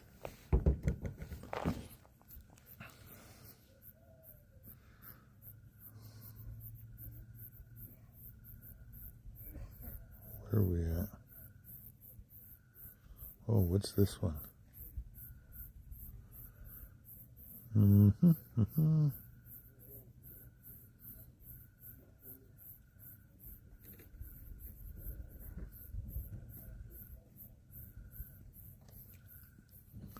So, yeah, I honestly think Vandenberg doesn't do a lot of return to senders only because of the stupid-ass Coastal Commission. The tree huggers are worried that they're going to destroy habitat, which is kind of funny. You know, they want to protect the snowy plover, but it's literally empty coastline from Pismo all the way to Santa Barbara. There's no real development anywhere along the coastline. You have state beaches north of here. Then you have the base, and then you have private ranches from the bottom of base all the way around to Santa Barbara, which is like 100 miles of coastline. And that's just south. If you go from base north, it's another 100 miles of coastline. So there's like 200 miles of coastline that nobody could get to, but we got to protect it for a damn stupid bird. Oh, and the seal rookery, I guess. Supposedly they found a new seal rookery a few years ago in a little bay south of base, which is a crock of shit. That seal rookery's been there for years. I've talked to divers and fishermen that have always known the seals go to that spot and you don't fish it because the fish don't hang out there anymore.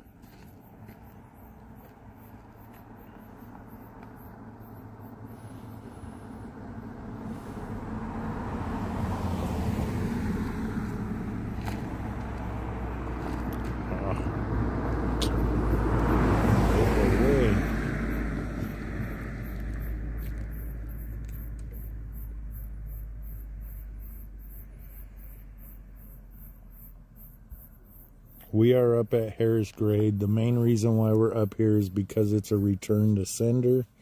And from up here, you could see it leave the pad and return to the pad. If you're anywhere down in the fields, yeah, you can see it leave, but the hillside blocks your view of liftoff and landing. So for return to senders, I like to come up here because as soon as ignition starts, you'll see it. When liftoff happens, you'll see it leave the pad. When landing burn starts, you could watch the rocket go all the way back down to the pad, and you could watch the engine shut off.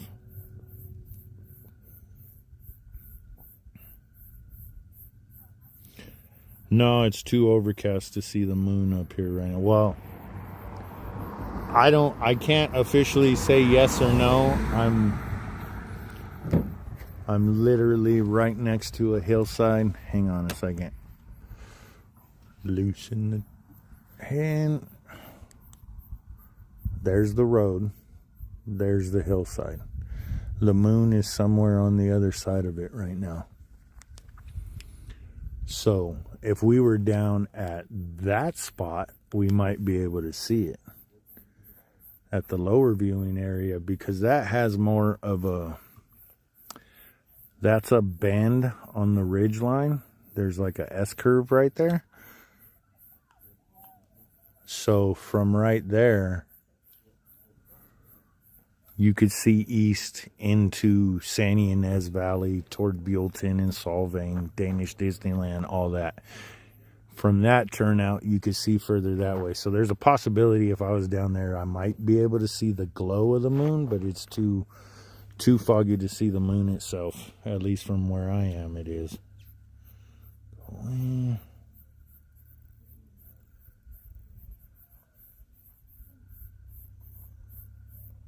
No, tonight is a return to sender. That's why it's already becoming a shit show up here. We only have 20 minutes to go though, so either it'll probably pick up a little bit right now because like I said, locals will be running up the hill to get a good spot.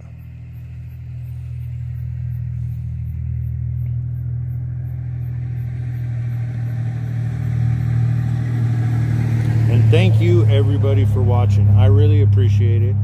Don't forget to go hit that like, subscribe, share, tell a friend, tell all your friends, and don't forget to hit the notification button so you know when I go live.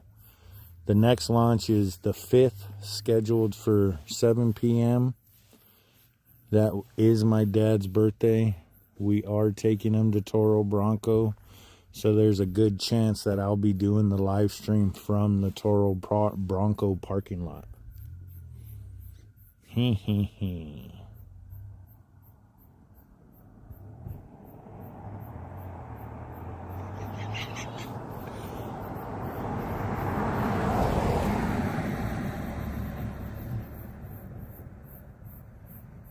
What is it? I'm assuming, well, Vishalish man, you're in a good, I don't know how to pronounce that name, but you're in a good spot.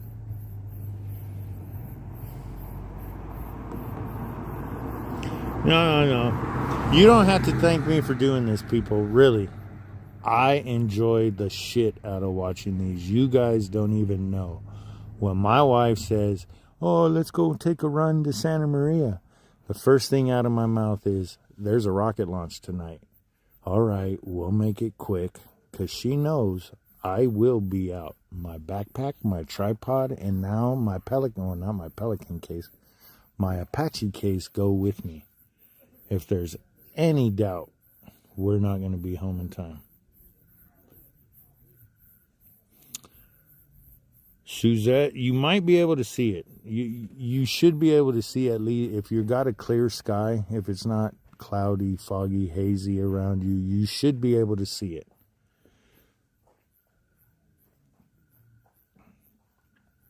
And if you don't know, yeah, so that's the big difference between Vandenberg and Cape Canaveral Kennedy Space Center in Florida. Kennedy and Cape Canaveral, most of their launches are equatorial launches. They follow the circumference of the Earth along or in the equator direction. Vandenberg, because obviously they can't launch to the east or they'll be launching over populated areas. Vandenberg was beneficial because it's a polar orbit station, which means when the satellites rotate around the Earth, they rotate around the North and South Pole. Florida, they rotate around the equator, east to west. Vandenberg, it rotates around the poles, north to south. So if they want to follow, you know, they like this launch and several launches have been Sun-synchronous. So it follows right on the edge of the sun, either sunset or sunrise area. Yeah, rocket nerds unite, baby. All right. Don't forget, too, leave a comment where you're watching from. I always love seeing how far away we get people watching. And also, don't forget, we got 18 minutes to go. Don't forget to hit that like button when launch happens. At 0, hit that like button. Oh, look at this one. Look at this idiot. Look at this fucking moron.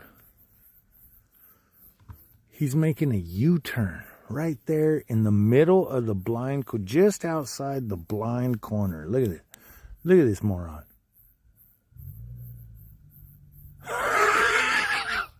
Don't be that guy if you come up here, please. Please drive up the hill. And this moron's out there directing traffic, promoting people to do that.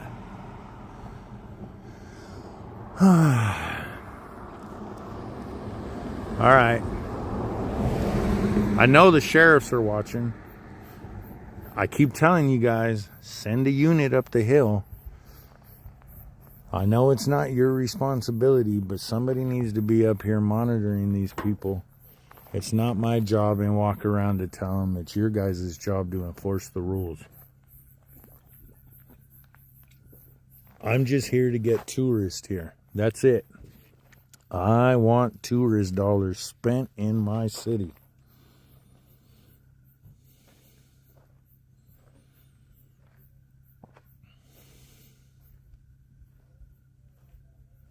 Hell yeah. That's why I bring the flashlight. So I could shine it at dumbasses so they know they're being a dumbass. And I'm not sorry for cussing. It's who I am. It's midnight. Unless you're in Europe, you shouldn't be watching this with your children. They should be asleep. Or you should be out here watching it. And then you don't have to listen to me. But if you want to find out when the next launch is, don't forget to go to 805.life and head over to the launch tab. We got everything you need to know.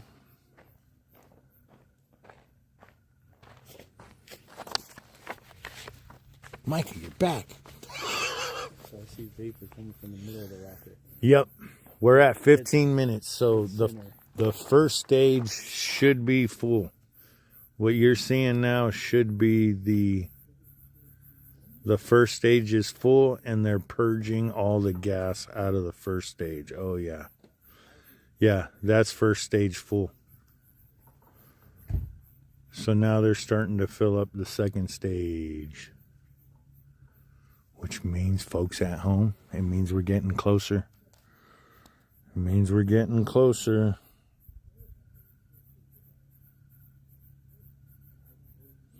No, our sponsors ain't going to go anywhere. Don't worry about that, Eddie. We don't need the sponsors. Oh, I think I got a PayPal, folks, and I think you guys could leave super chats now. I think I set it up. So if you'd like to throw a couple bucks our way so I can upgrade the camera, I'd appreciate it.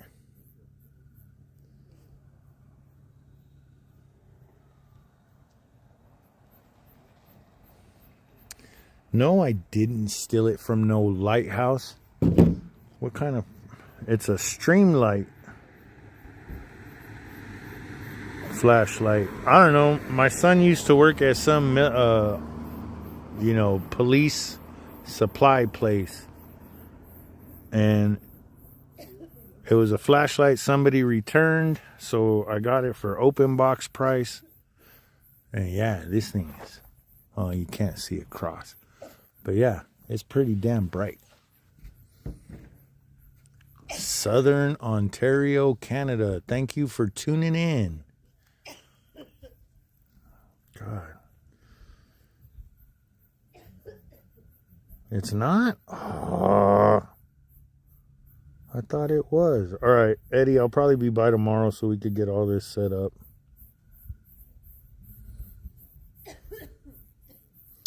Yeah. I got to get a new lens. I'm kind of thinking I don't want the 600 anymore. I want the 400. I don't know. We'll see. We'll figure it out. All right. So the first stage plumage has stopped. So first stage is full. Liquid oxygen and... Oh, damn it. I forgot what the second one is. Methane, liquid methane, methalox is starting to go into the second stage. So in about 6 minutes, we should get second stage full.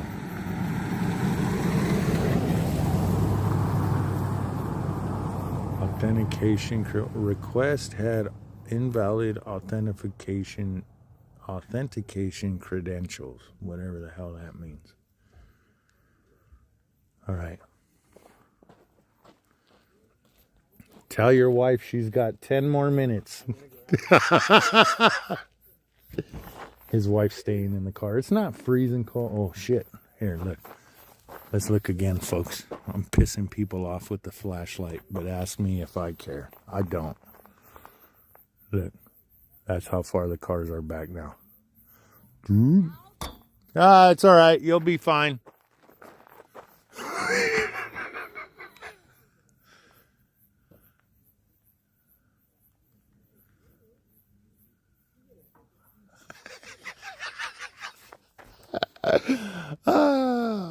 Yeah.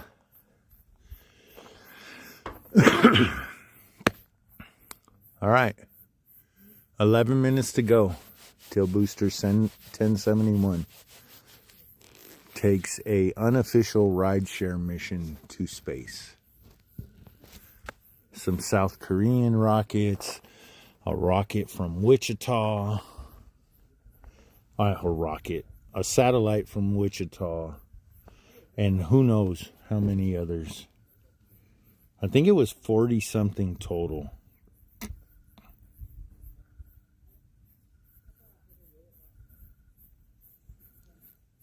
Let's see if I could find it.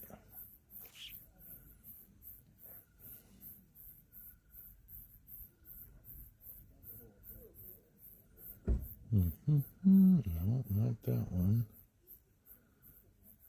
Where to watch? Mission and others. Here we go. View full thing.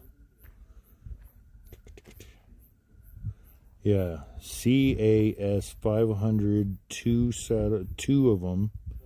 I read a report. I forgot where it was. That it's CAS500-1 and 2, which are Earth imaging satellites, and one of them is going to be using like some sort of monochrome film, and I forgot what the other one's using.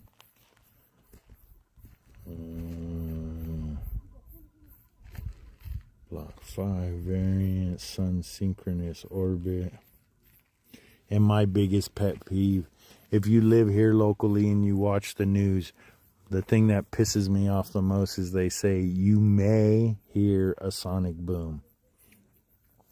I don't know how you can't hear it. If it's a drone ship landing, yeah, Santa Barbara, Ventura, Camarillo, all around there will hear a sonic boom on the way up, because the rocket breaks the sound barrier on the way up, and you're getting the sound wave coming back down to the ground after it breaks the sound barrier. So yeah, you guys can usually hear a boom down there.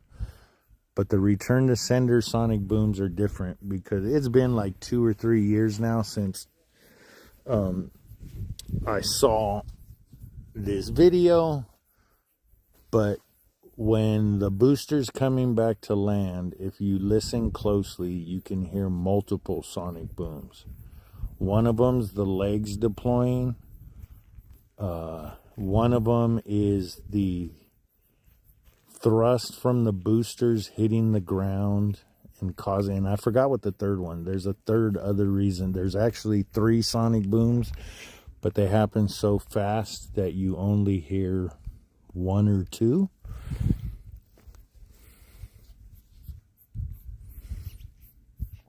Yeah, it was kind of funny. I was out here one day with a photographer, and we were at a spot that one of my other spots that I go to all the time, and I kept telling him it was a return to sender. I kept telling him, don't forget about the sonic boom, don't forget about the sonic boom, and it landed, and he let out the most hilarious because it startled him. And then after we got done recording, he was like, completely forgot you told me that there was going to be a sonic boom. So yeah, if you're ever up here for a return to sender, do not forget, especially if you're recording, you're going to be pissed off at yourself if you do not get the sonic booms in your recording, your video. So make sure you do not stop your video until you hear the sonic booms. Up here on Harris Grade, once the booster lands, it takes about 35 seconds or so to get up here before you can hear it. Obviously, if you're on ocean, you're going to hear it. I would say you hear it fairly quickly, but the problem is you lose the booster behind the hills, and then it lands, and then the engine shut off, and then you hear the sonic booms. Up here, we'll see it land. Everybody will start, you know, packing up and getting ready to leave, and then we'll hear the sonic booms.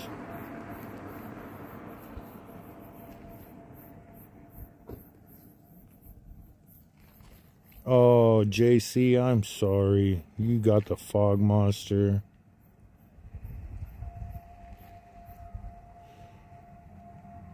What are we at? 6 minutes. 6 minutes and 30 seconds on my timer, folks. No, it's not. Actually, if you go buzzed again. If you're on Facebook, go find Vandenberg Rocket Launches on Facebook, and then go into the search bar and look up James Medley. James works on the offshore oil rig offshore. He's got a video that he did of a return to sender, and you can hear the sonic booms before the rocket is even landed. It is still in the air when the sonic booms happen. So a lot of people think, yeah, oh no, the sonic booms happen when it touches ground. No, it doesn't. It happens, I don't know how high off the ground, but whenever the legs get deployed, that's when the sonic booms happen.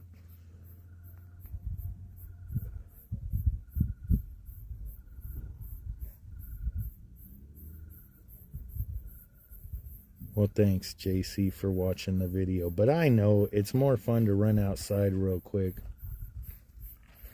and see what's going on.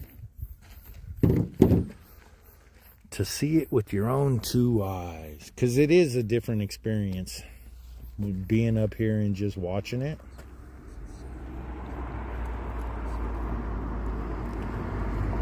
Because it's completely different. Cameras don't do this justice. The colors that you see, watching it go in and out of the fog, especially tonight. Tonight's a return to sender, so it becomes a guessing game of where is re-entry burn going to happen. And then when landing burn starts, it's like, oh wow, it's already right there. During the daytime, return to senders, I think, are better. Because once you see re-entry burn, you could follow the rocket all the way down to the pad with the naked eye. It's kind of crazy watching it come in for a landing.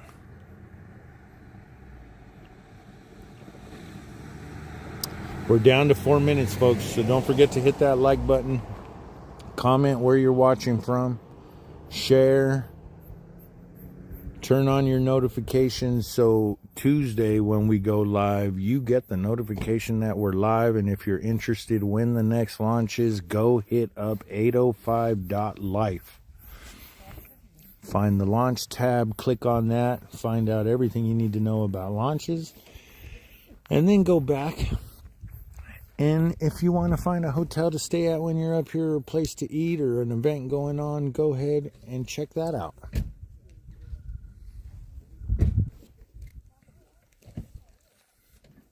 What do we got? What do we got here? Bakersfield, Bakersfield, California, Midland, Washington, Chatsworth, California, Taft, California. I know we got Lompocians watching. We got somebody watching in Wichita. 3 minutes, folks. 3 minutes.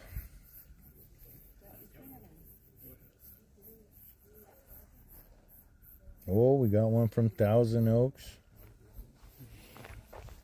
We got people watching from all over the area. Santa Barbara's watching. Hopefully there's people in Carpinteria watching with Gregory. Santa Maria, Arroyo Grande, Morro Bay.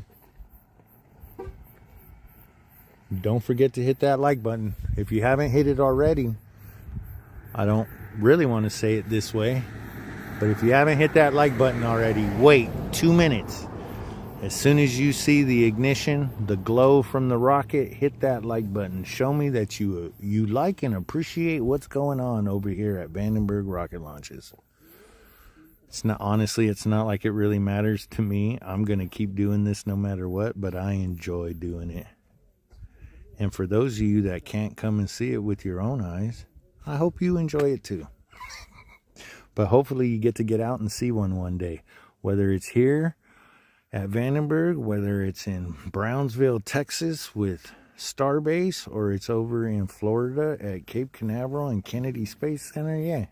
Get out and see Wallops Island. Don't forget about Wallops Island. And Camarillo and Moore Park. All right. All right, folks. Where is it? Where is it? Where is it?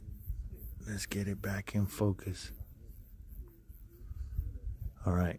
So within the next 30 seconds or so, we should be getting plumage going on again. That's usually an indicator that second stage is full. And now they will be purging all the lines. I got to get me a better tripod, an actual camera tripod.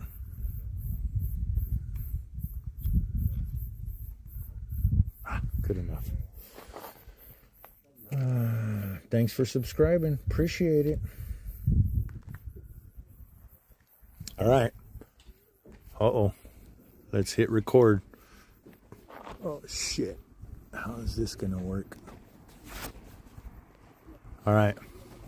I turned off my timer so the alarm doesn't go off when the timer goes off. We're under 30 seconds, folks. We're getting close. We are getting close. Oh, I see the purge going on. The final purge is going on. They're cooling all the fuel lines now. Here we go, folks. Booster 1071's 33rd launch of its lifetime, the 30th launch of the month, the first, or the 30th launch of the year, the first launch for the month of May.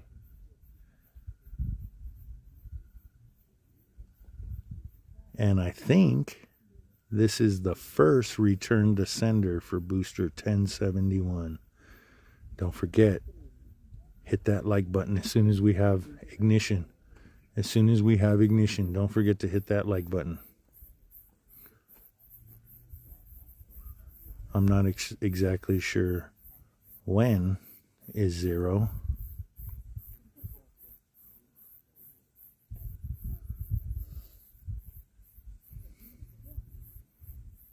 All right.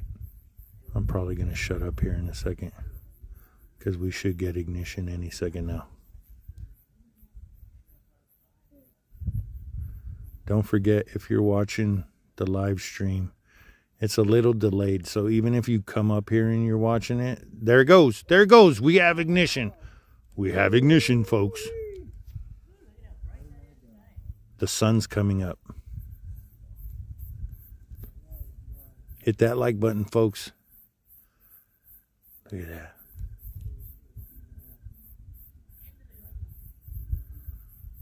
Now we're going to lose it for about 5 or 10 seconds. Look at that. That's a cool view of the pad. All right. Pretty much right at midnight it launched. And in about 5, 4, 3, 2, 1. Look at. Let's go up here because you can see the glow through the top of the clouds now. I was off on my countdown for Rumble, but here it comes.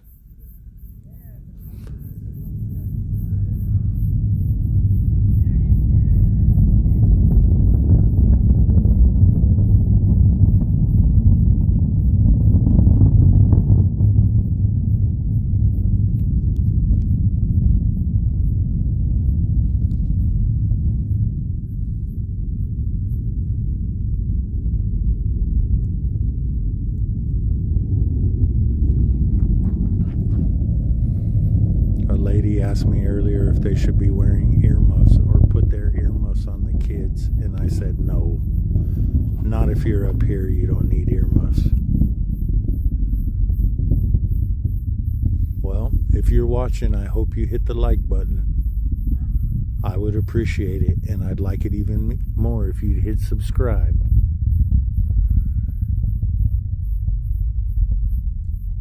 And leave a comment where you're watching from. Oh, yes, I see a star. Yeah. Ooh, where'd it go? Where'd it go? Okay. Well, that was Booster 1071's 33rd launch of its lifetime. The first launch for the month of May. The 30th launch for Vandenberg Space Force Base. Oh, look. Somebody asked earlier, and just in time, the moon said hello. Okay. That's the booster right there. Oh, look, we're getting jellyfish effect.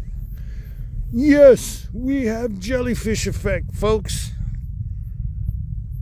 Oh, that's a badass jellyfish. You can't really see it in the live stream. That's why you guys got to come here and see it for yourself. So at this point, we have 5 minutes left to go till landing. So we'll get stage separation. You could still kind of see it hidden behind the clouds. Not too much. We're going to leave both the camera and the phone recording for now, folks, because I don't know how to edit videos yet, and I could just, well, I don't know how to clip them together. I'll cut out what we don't need. But this cloud just, or this fog bank just kind of moved in.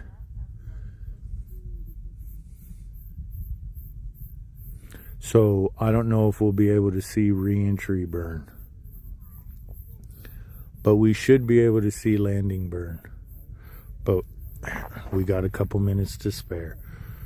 So I'm going to point everybody back down toward the pad. Let you get a look at the pad post-launch. And once the rocket has landed, all the roads are open. So if you come up here to see it and you're up here on Harris Grade and you want to see what the booster looks like after it lands, you can see it.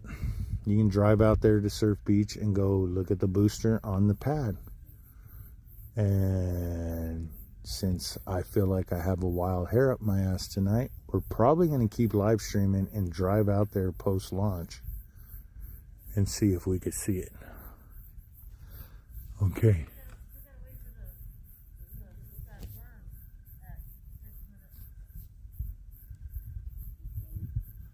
All right, I'm leaving you guys.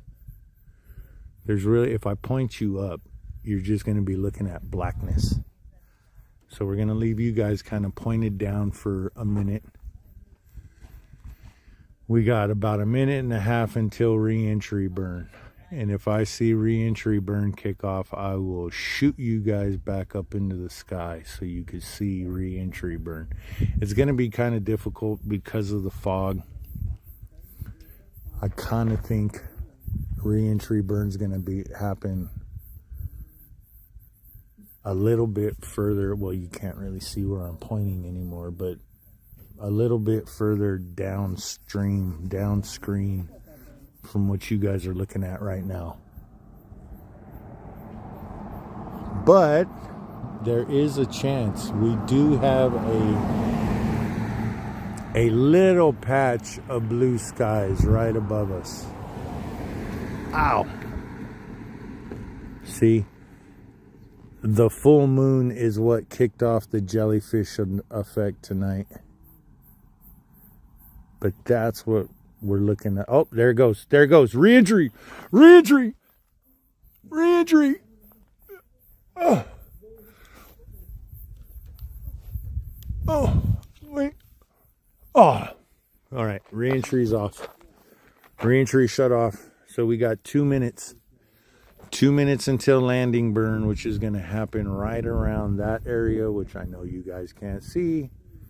That's why you guys have to come out here and see it for yourself. You got to come see a rocket all for yourself, folks. Where are we at? Where are we at? Okay, let's zoom out on this one. Go back up. All right. 12:06. So we're about 2 minutes away from land, or a minute and a half away from landing burn now. Excuse me. And like I said, that's going to happen around right there. Oh, there it goes. There it goes. Don't forget, folks, wait for the sonic boom. It's not going to happen right away. It happens just around right now. Oh, man. Okay. 3, 4, 5, 6. Don't go anywhere. Keep your eye. Keep your ears open. Everybody usually cleans up right now. 5, 4, 3, 2, 1, 0. Come on. I missed it. Right around there. Yeah, if you listen closely, folks, you could hear multiple sonic booms happen, not just one.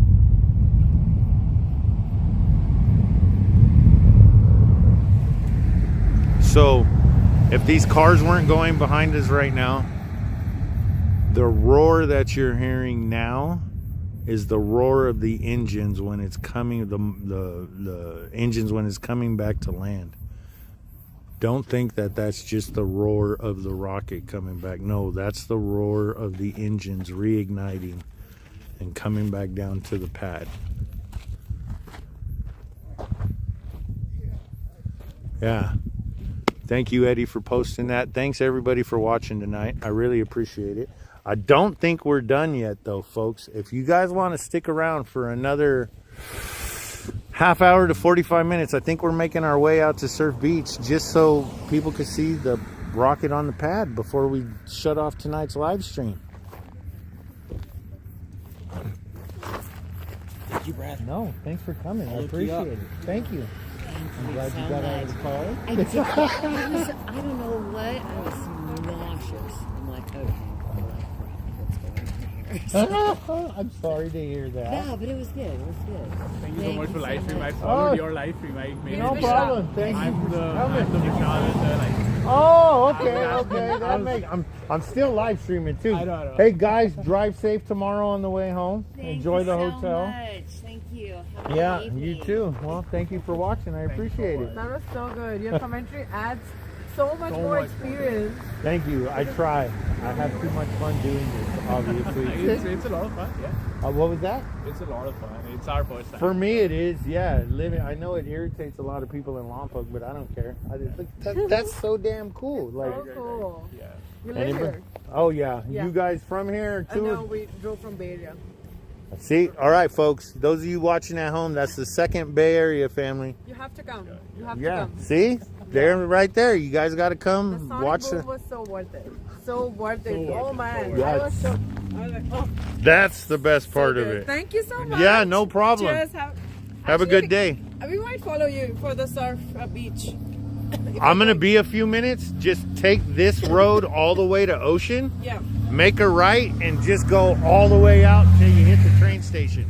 Train station. Okay. Yeah, and then you'll see the lights from the pad, Yeah. and then Look to the right, and you'll see the booster standing on the landing pad. Okay, we'll try. But I'll be out there soon, so I'll be right behind you guys. Thank you. Yes, ma'am. Have a good day or a good evening.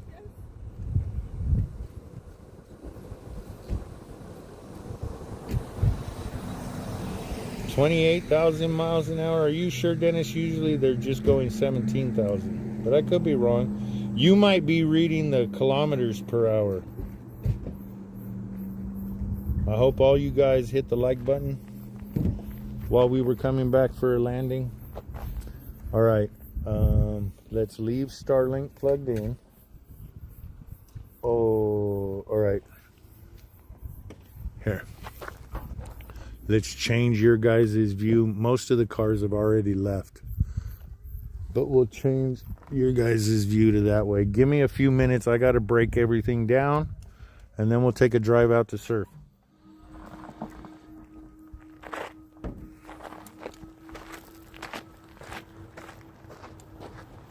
You get good pictures?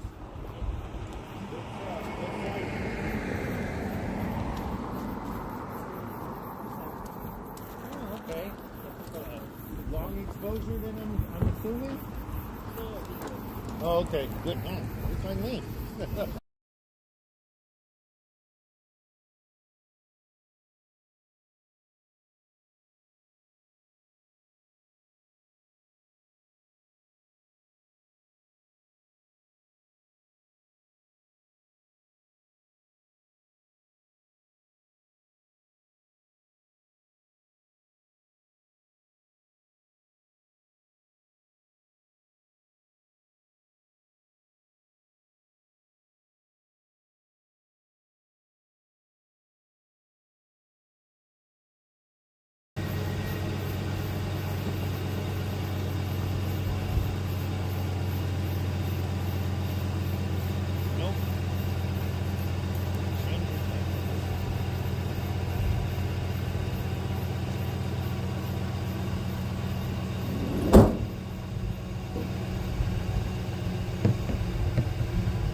All right, Brad, don't hit stop because we're not stopping. Live stream, don't forget to hit that like button if you haven't already.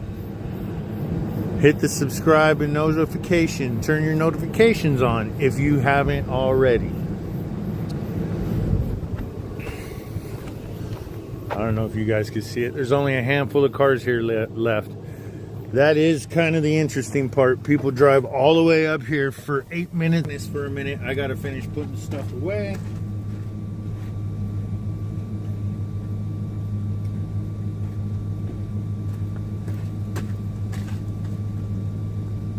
And then we'll head down to Surf Beach. That's kind of cool. People were up here watching the rocket launch and watching the live stream at the same time. If you're not from around here, don't forget, you can go to 805.life. That's 805.life. And you too can figure everything out about rockets. Where to watch from, when they're going, what booster's going, what's on the second stage that they're delivering. Actually, I can't say outer space because this was a Sun-synchronous orbit. The last launch, Starlink satellites are low Earth orbit. And then every once in a while you get a, I forgot, well, what, like Hubble Space Telescope and telescopes like that go to Lagrange, which is way out there.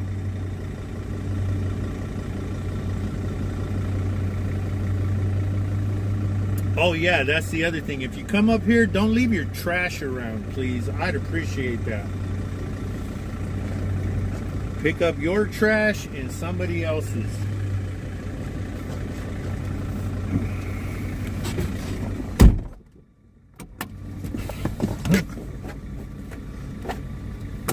All right.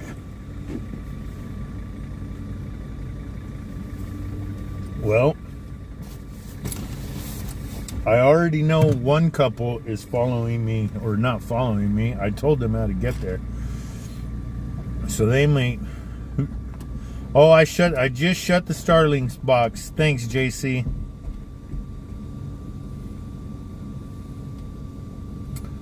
Oh, Holly's mom, thank you very much for loving it.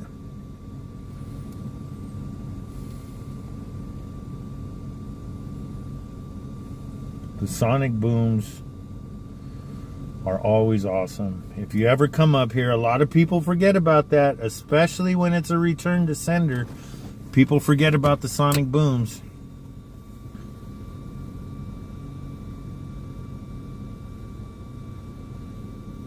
Oh, I'm sorry you left, Holly's mom. I feel bad for people that have to leave this now shitty state. I'm not. I love it too much.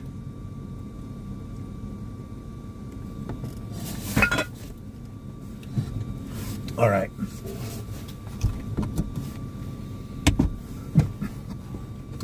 Starlink's on.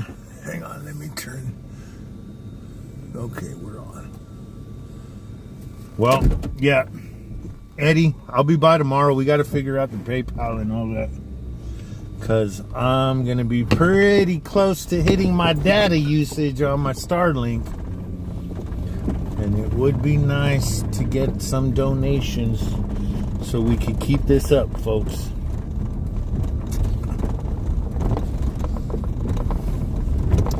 It's not really keep it up. It's make it better. Now look. This is the lower viewing area. And look how quickly people leave. I got up here at 9 o'clock. There was 2 cars here.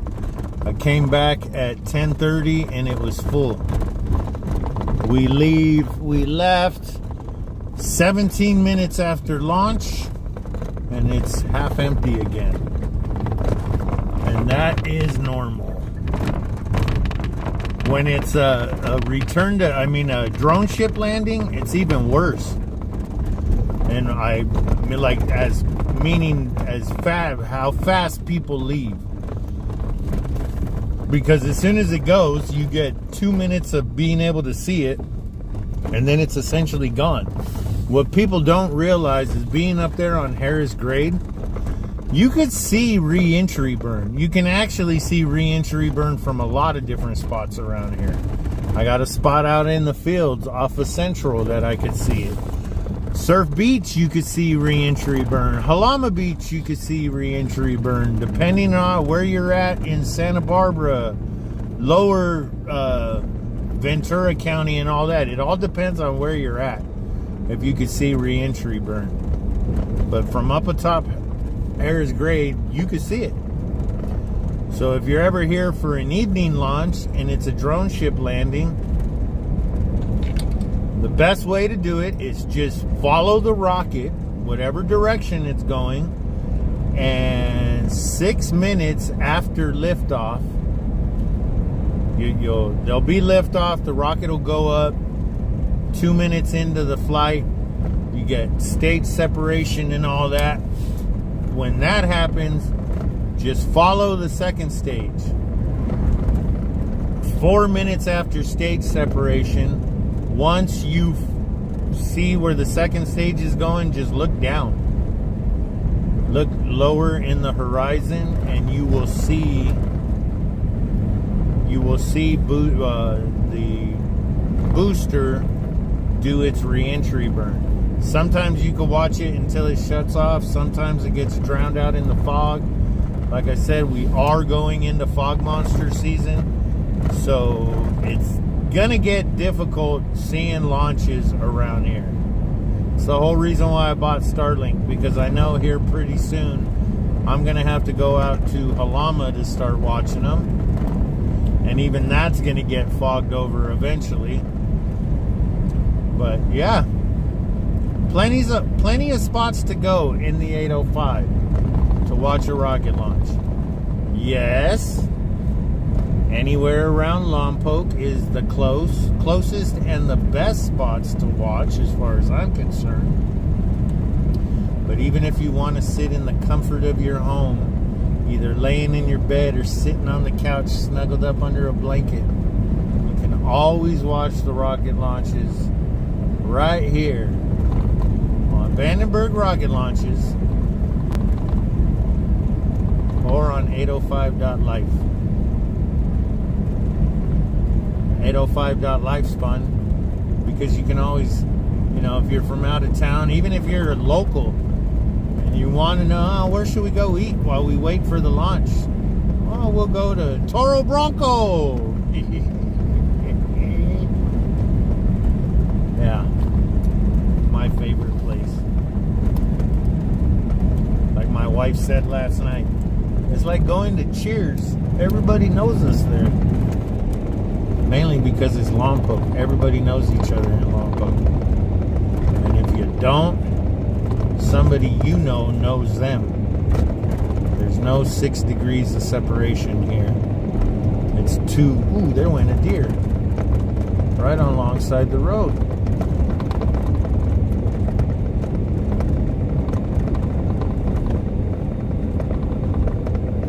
I figured they'd be all bedded down by now. It's midnight. It's after midnight.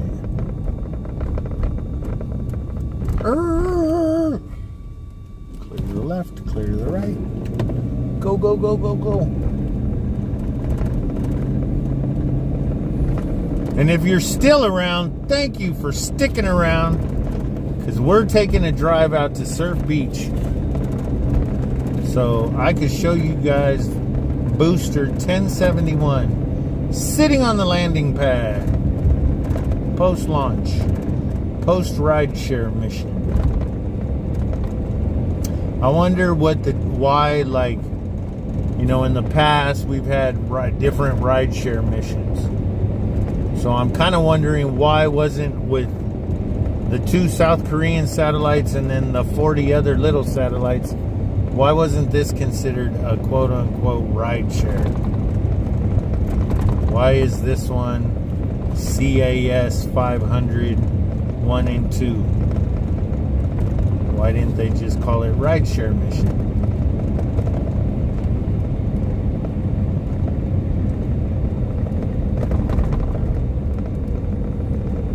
And then right here, we're back to the Y.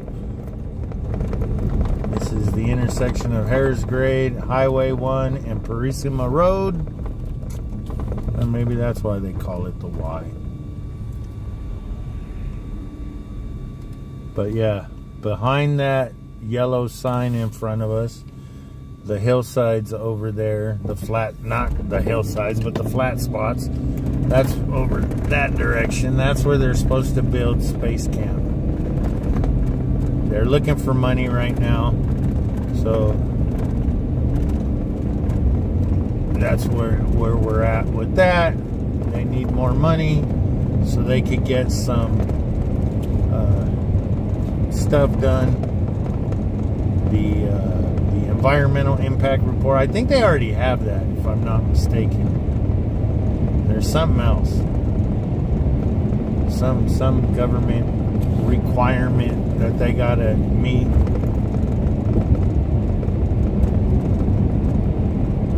Right now we're coming back into town, crossing the river, San Ynez River. My grandson and I tried to float from San Ynez all the way to Lompoc, but there's just too much water in the river to try it or to do it right now. It took us 8 hours to go from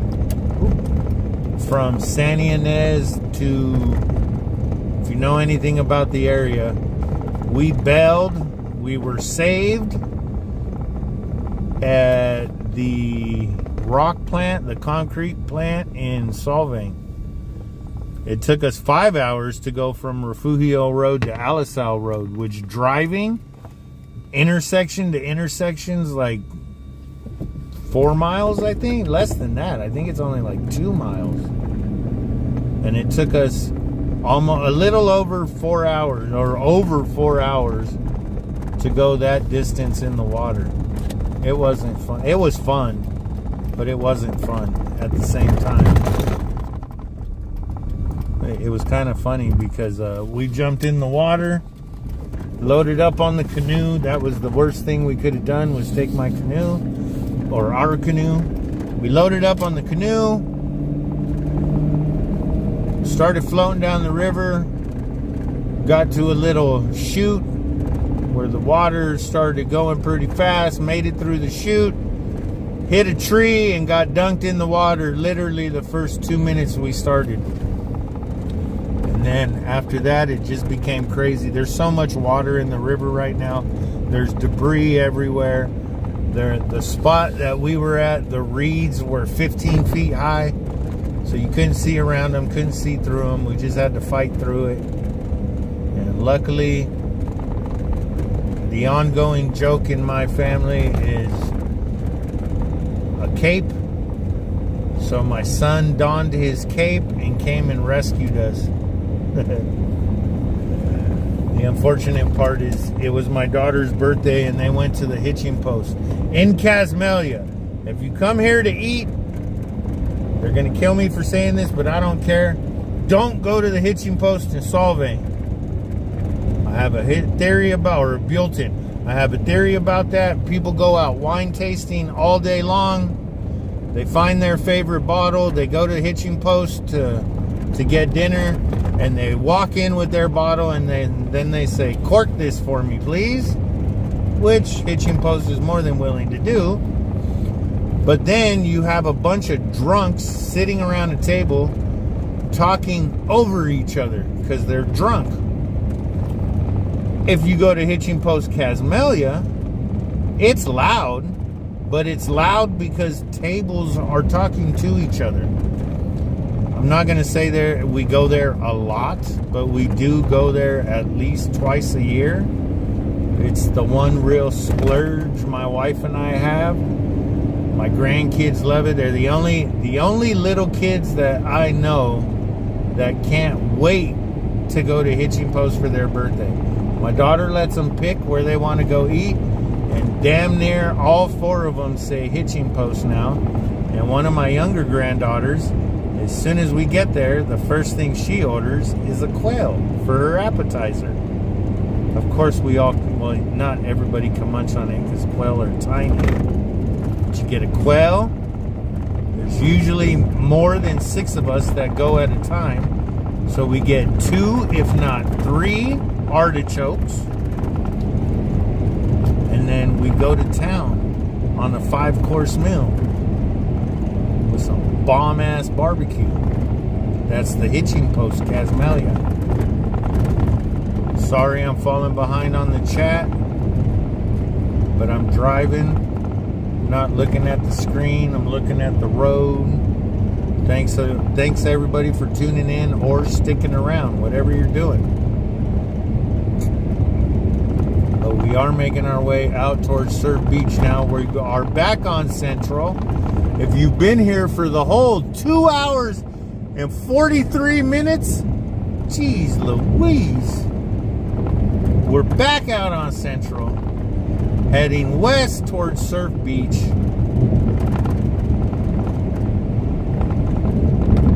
You've stuck around this long. So on screen right, yes, they're farm roads or ag roads, whatever you want to call them. But as far as I'm concerned, see, I can't. Let me see if I can zoom in. I'm driving. I probably shouldn't drive. Let's not. We'll wait. So being where we are right now on Central, we're further away from the hillside that's over there behind those lights. The closer you get to the hillside, the more obstructed your view. The more the hillsides are higher in the horizon, which blocks the rocket. And that doesn't matter whether it's a return to sender or it's a drone ship landing. The closer you get to the hillside, the more your view is blocked. So typically, I like to come out here on Central because you can see a little bit more of it. And there's these little farm roads here where you can make a right and go like 100 yards down the road. You don't want to go too far. It's all private property and they will come out here and kick you out. But yeah, if you go 100 yards to the right, it's only 100 yards, but to me, that makes a world of difference watching a rocket launch. Let me see. We're gonna stop right here for a second, folks. Oh, that's the guy that was parked right next to me. Ha! Those taillights right there. That's the van, the Sprinter van that was parked next to me up on Harris Grade. Yeah, it's not letting me zoom in still, so who cares? You guys will just have to deal with it. I don't think we'll be able to zoom in once we get out there to surf. But hopefully we'll get something for you guys. For sticking around. Thanks for sticking around. Appreciate it. Don't forget to go on 805.life. I don't think it matters. It might go into the launches tab. Sign up for the email list. Get the updates on launches. If the time changes, you will get an email update of what the new time is.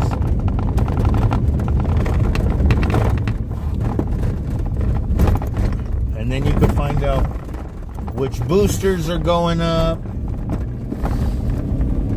what the mission is, whether it's Starlink or a rideshare or National Reconnaissance Office satellite.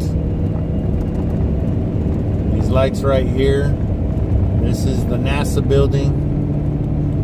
I don't know where it is. There is a Vulcan rocket somewhere at Vandenberg right now. It could be in this building right here with all these lights on. I'm not sure. I've been told recently that the integration buildings, where they marry the first and second stage together, there's one on South Base in front of Slick 6.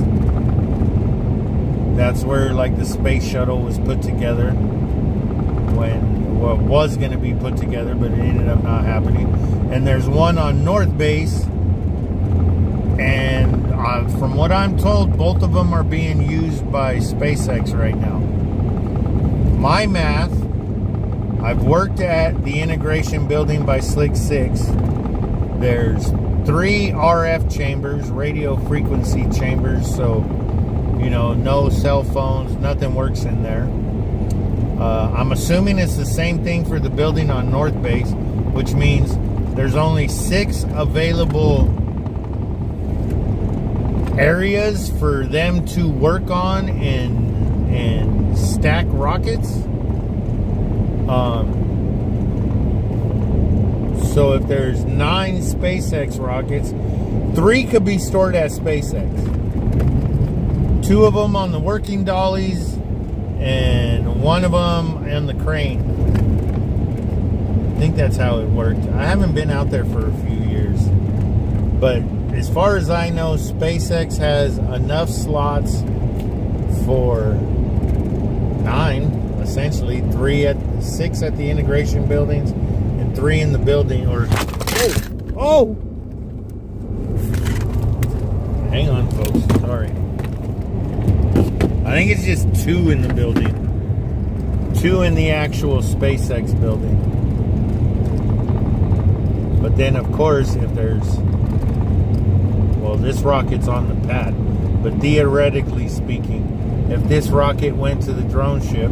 There's already another one sitting down in the LA harbor waiting to be brought back up.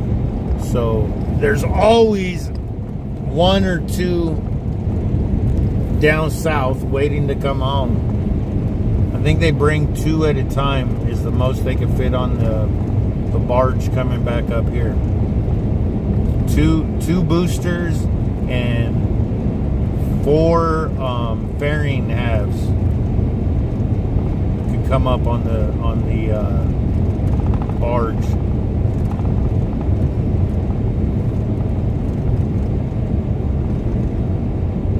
We're not going to stay too long out here, folks. It's damn near 1 o'clock. And I'm not like Eddie. I'm not really a night owl. I'm more the guy that's going to get up at 5 o'clock in the morning and go do something. Not stay up. But Fridays and Saturdays I stay up late. But I'm still up at 6, 7 o'clock in the morning. Uh-oh, why are you blinking? Why are you blinking? My Starlink's blinking for some reason. I just have it shoved up here in the windshield right now. I said, why not? If not there. Anyway.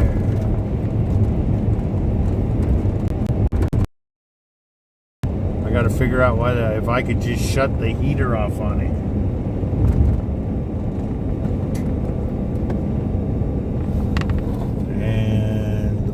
Is over in that direction, folks. Oh, you can't see the booster. You cannot see the booster because it's dark. Look, there's people already out here, of course. Oh, it looks like Micah came back. Yeah, it's too dark to see it right now. I guess we'll have to come back in the morning and prove to everybody that there is a booster standing out there on the pad. All right. Well, here, before we go, let me pull this up.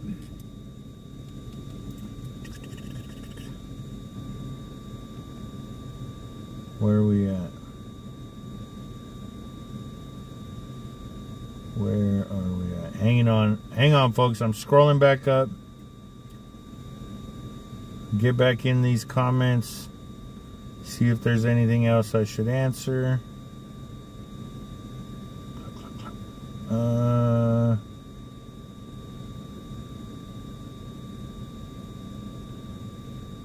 Oh, Miss Franco, you bailed on me? Wimp. Okay.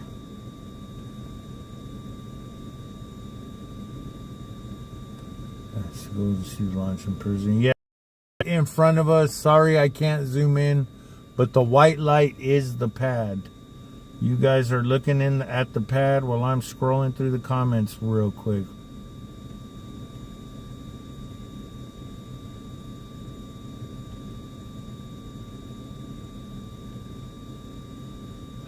Yeah, see? Don't forget about the sonic booms, folks. Everybody forgets. Everybody forgets. And then you get startled by them, which is kind of fun, but I get it.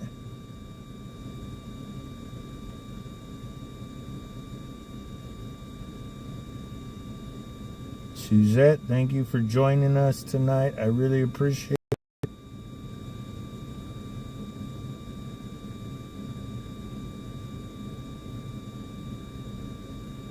Oh, saw that one, yep. Oh, yep, saw that comment.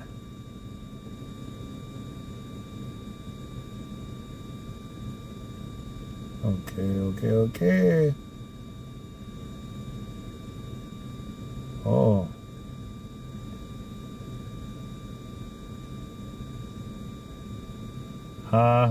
Eddie got startled at the house. Well,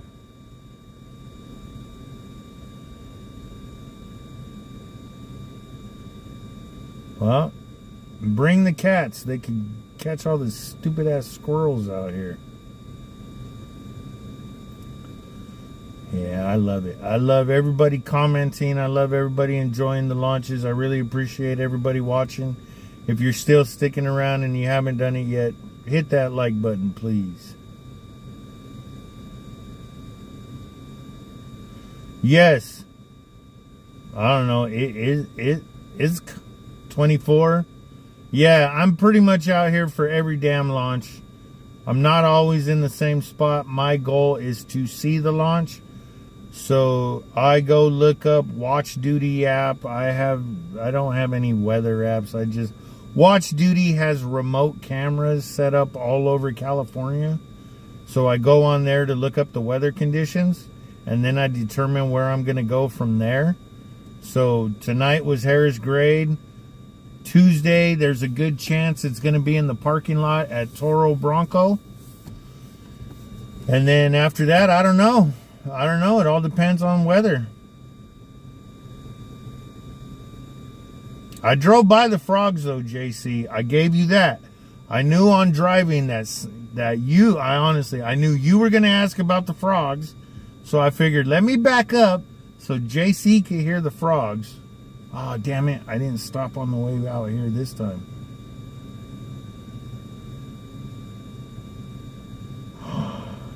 Yeah, all you people in San Diego, go hit the grunions. Catch some of them bad boys. Go catch a big ass halibut.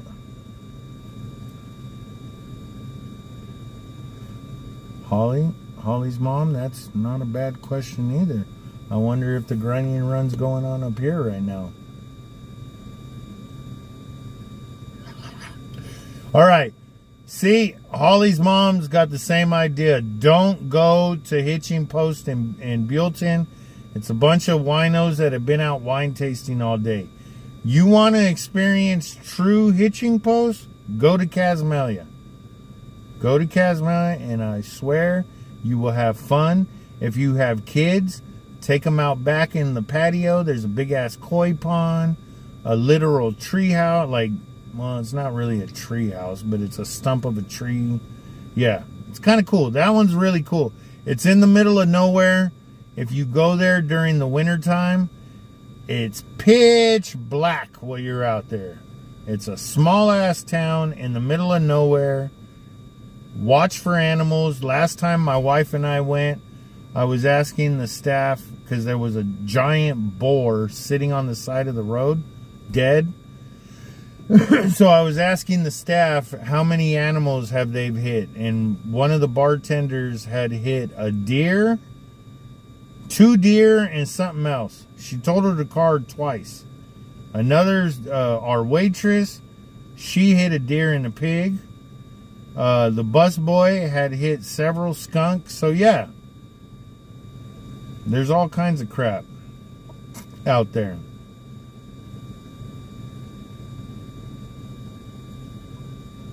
Yeah, wine tasting area, there are drunks everywhere.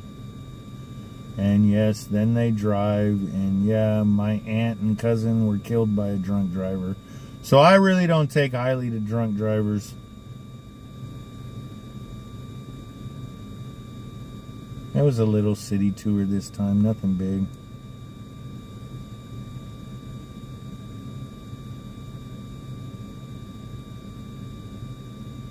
No, hey, Bruce, the news up here sucks. They don't tell us when the grunion run is.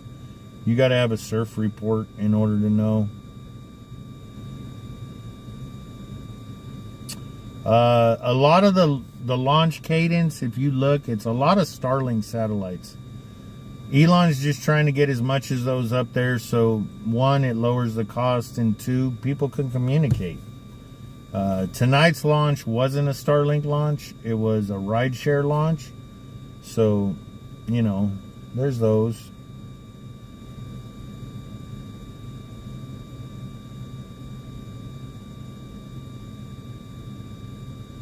Wait.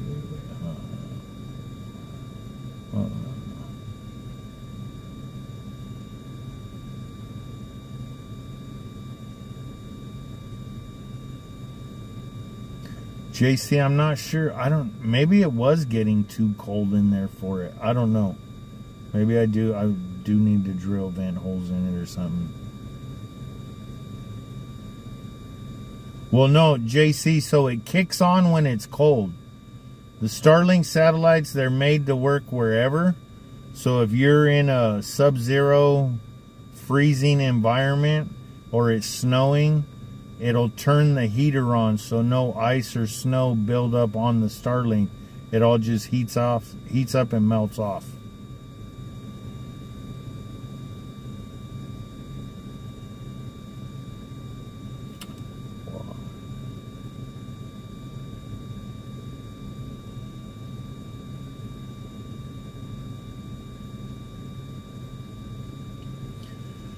All right, folks. Well, thanks for the last 21 of you watching the live stream. I really appreciate it. I'm calling it a night. I probably have a shitload of approvals to do over on Facebook if my dad and Eddie haven't done them already. If you guys are watching, I'm going to let you guys take care of that tonight. I'm not even going on Facebook. I'm going to go home, drink a beer, and relax. Until Tuesday. Don't forget to like, subscribe, share, tell your friends, turn the notifications on. Go on to 805.life/launches. Sign up for the email blast so you know when the next launch is and if any changes have happened to that launch. And until Tuesday, see ya!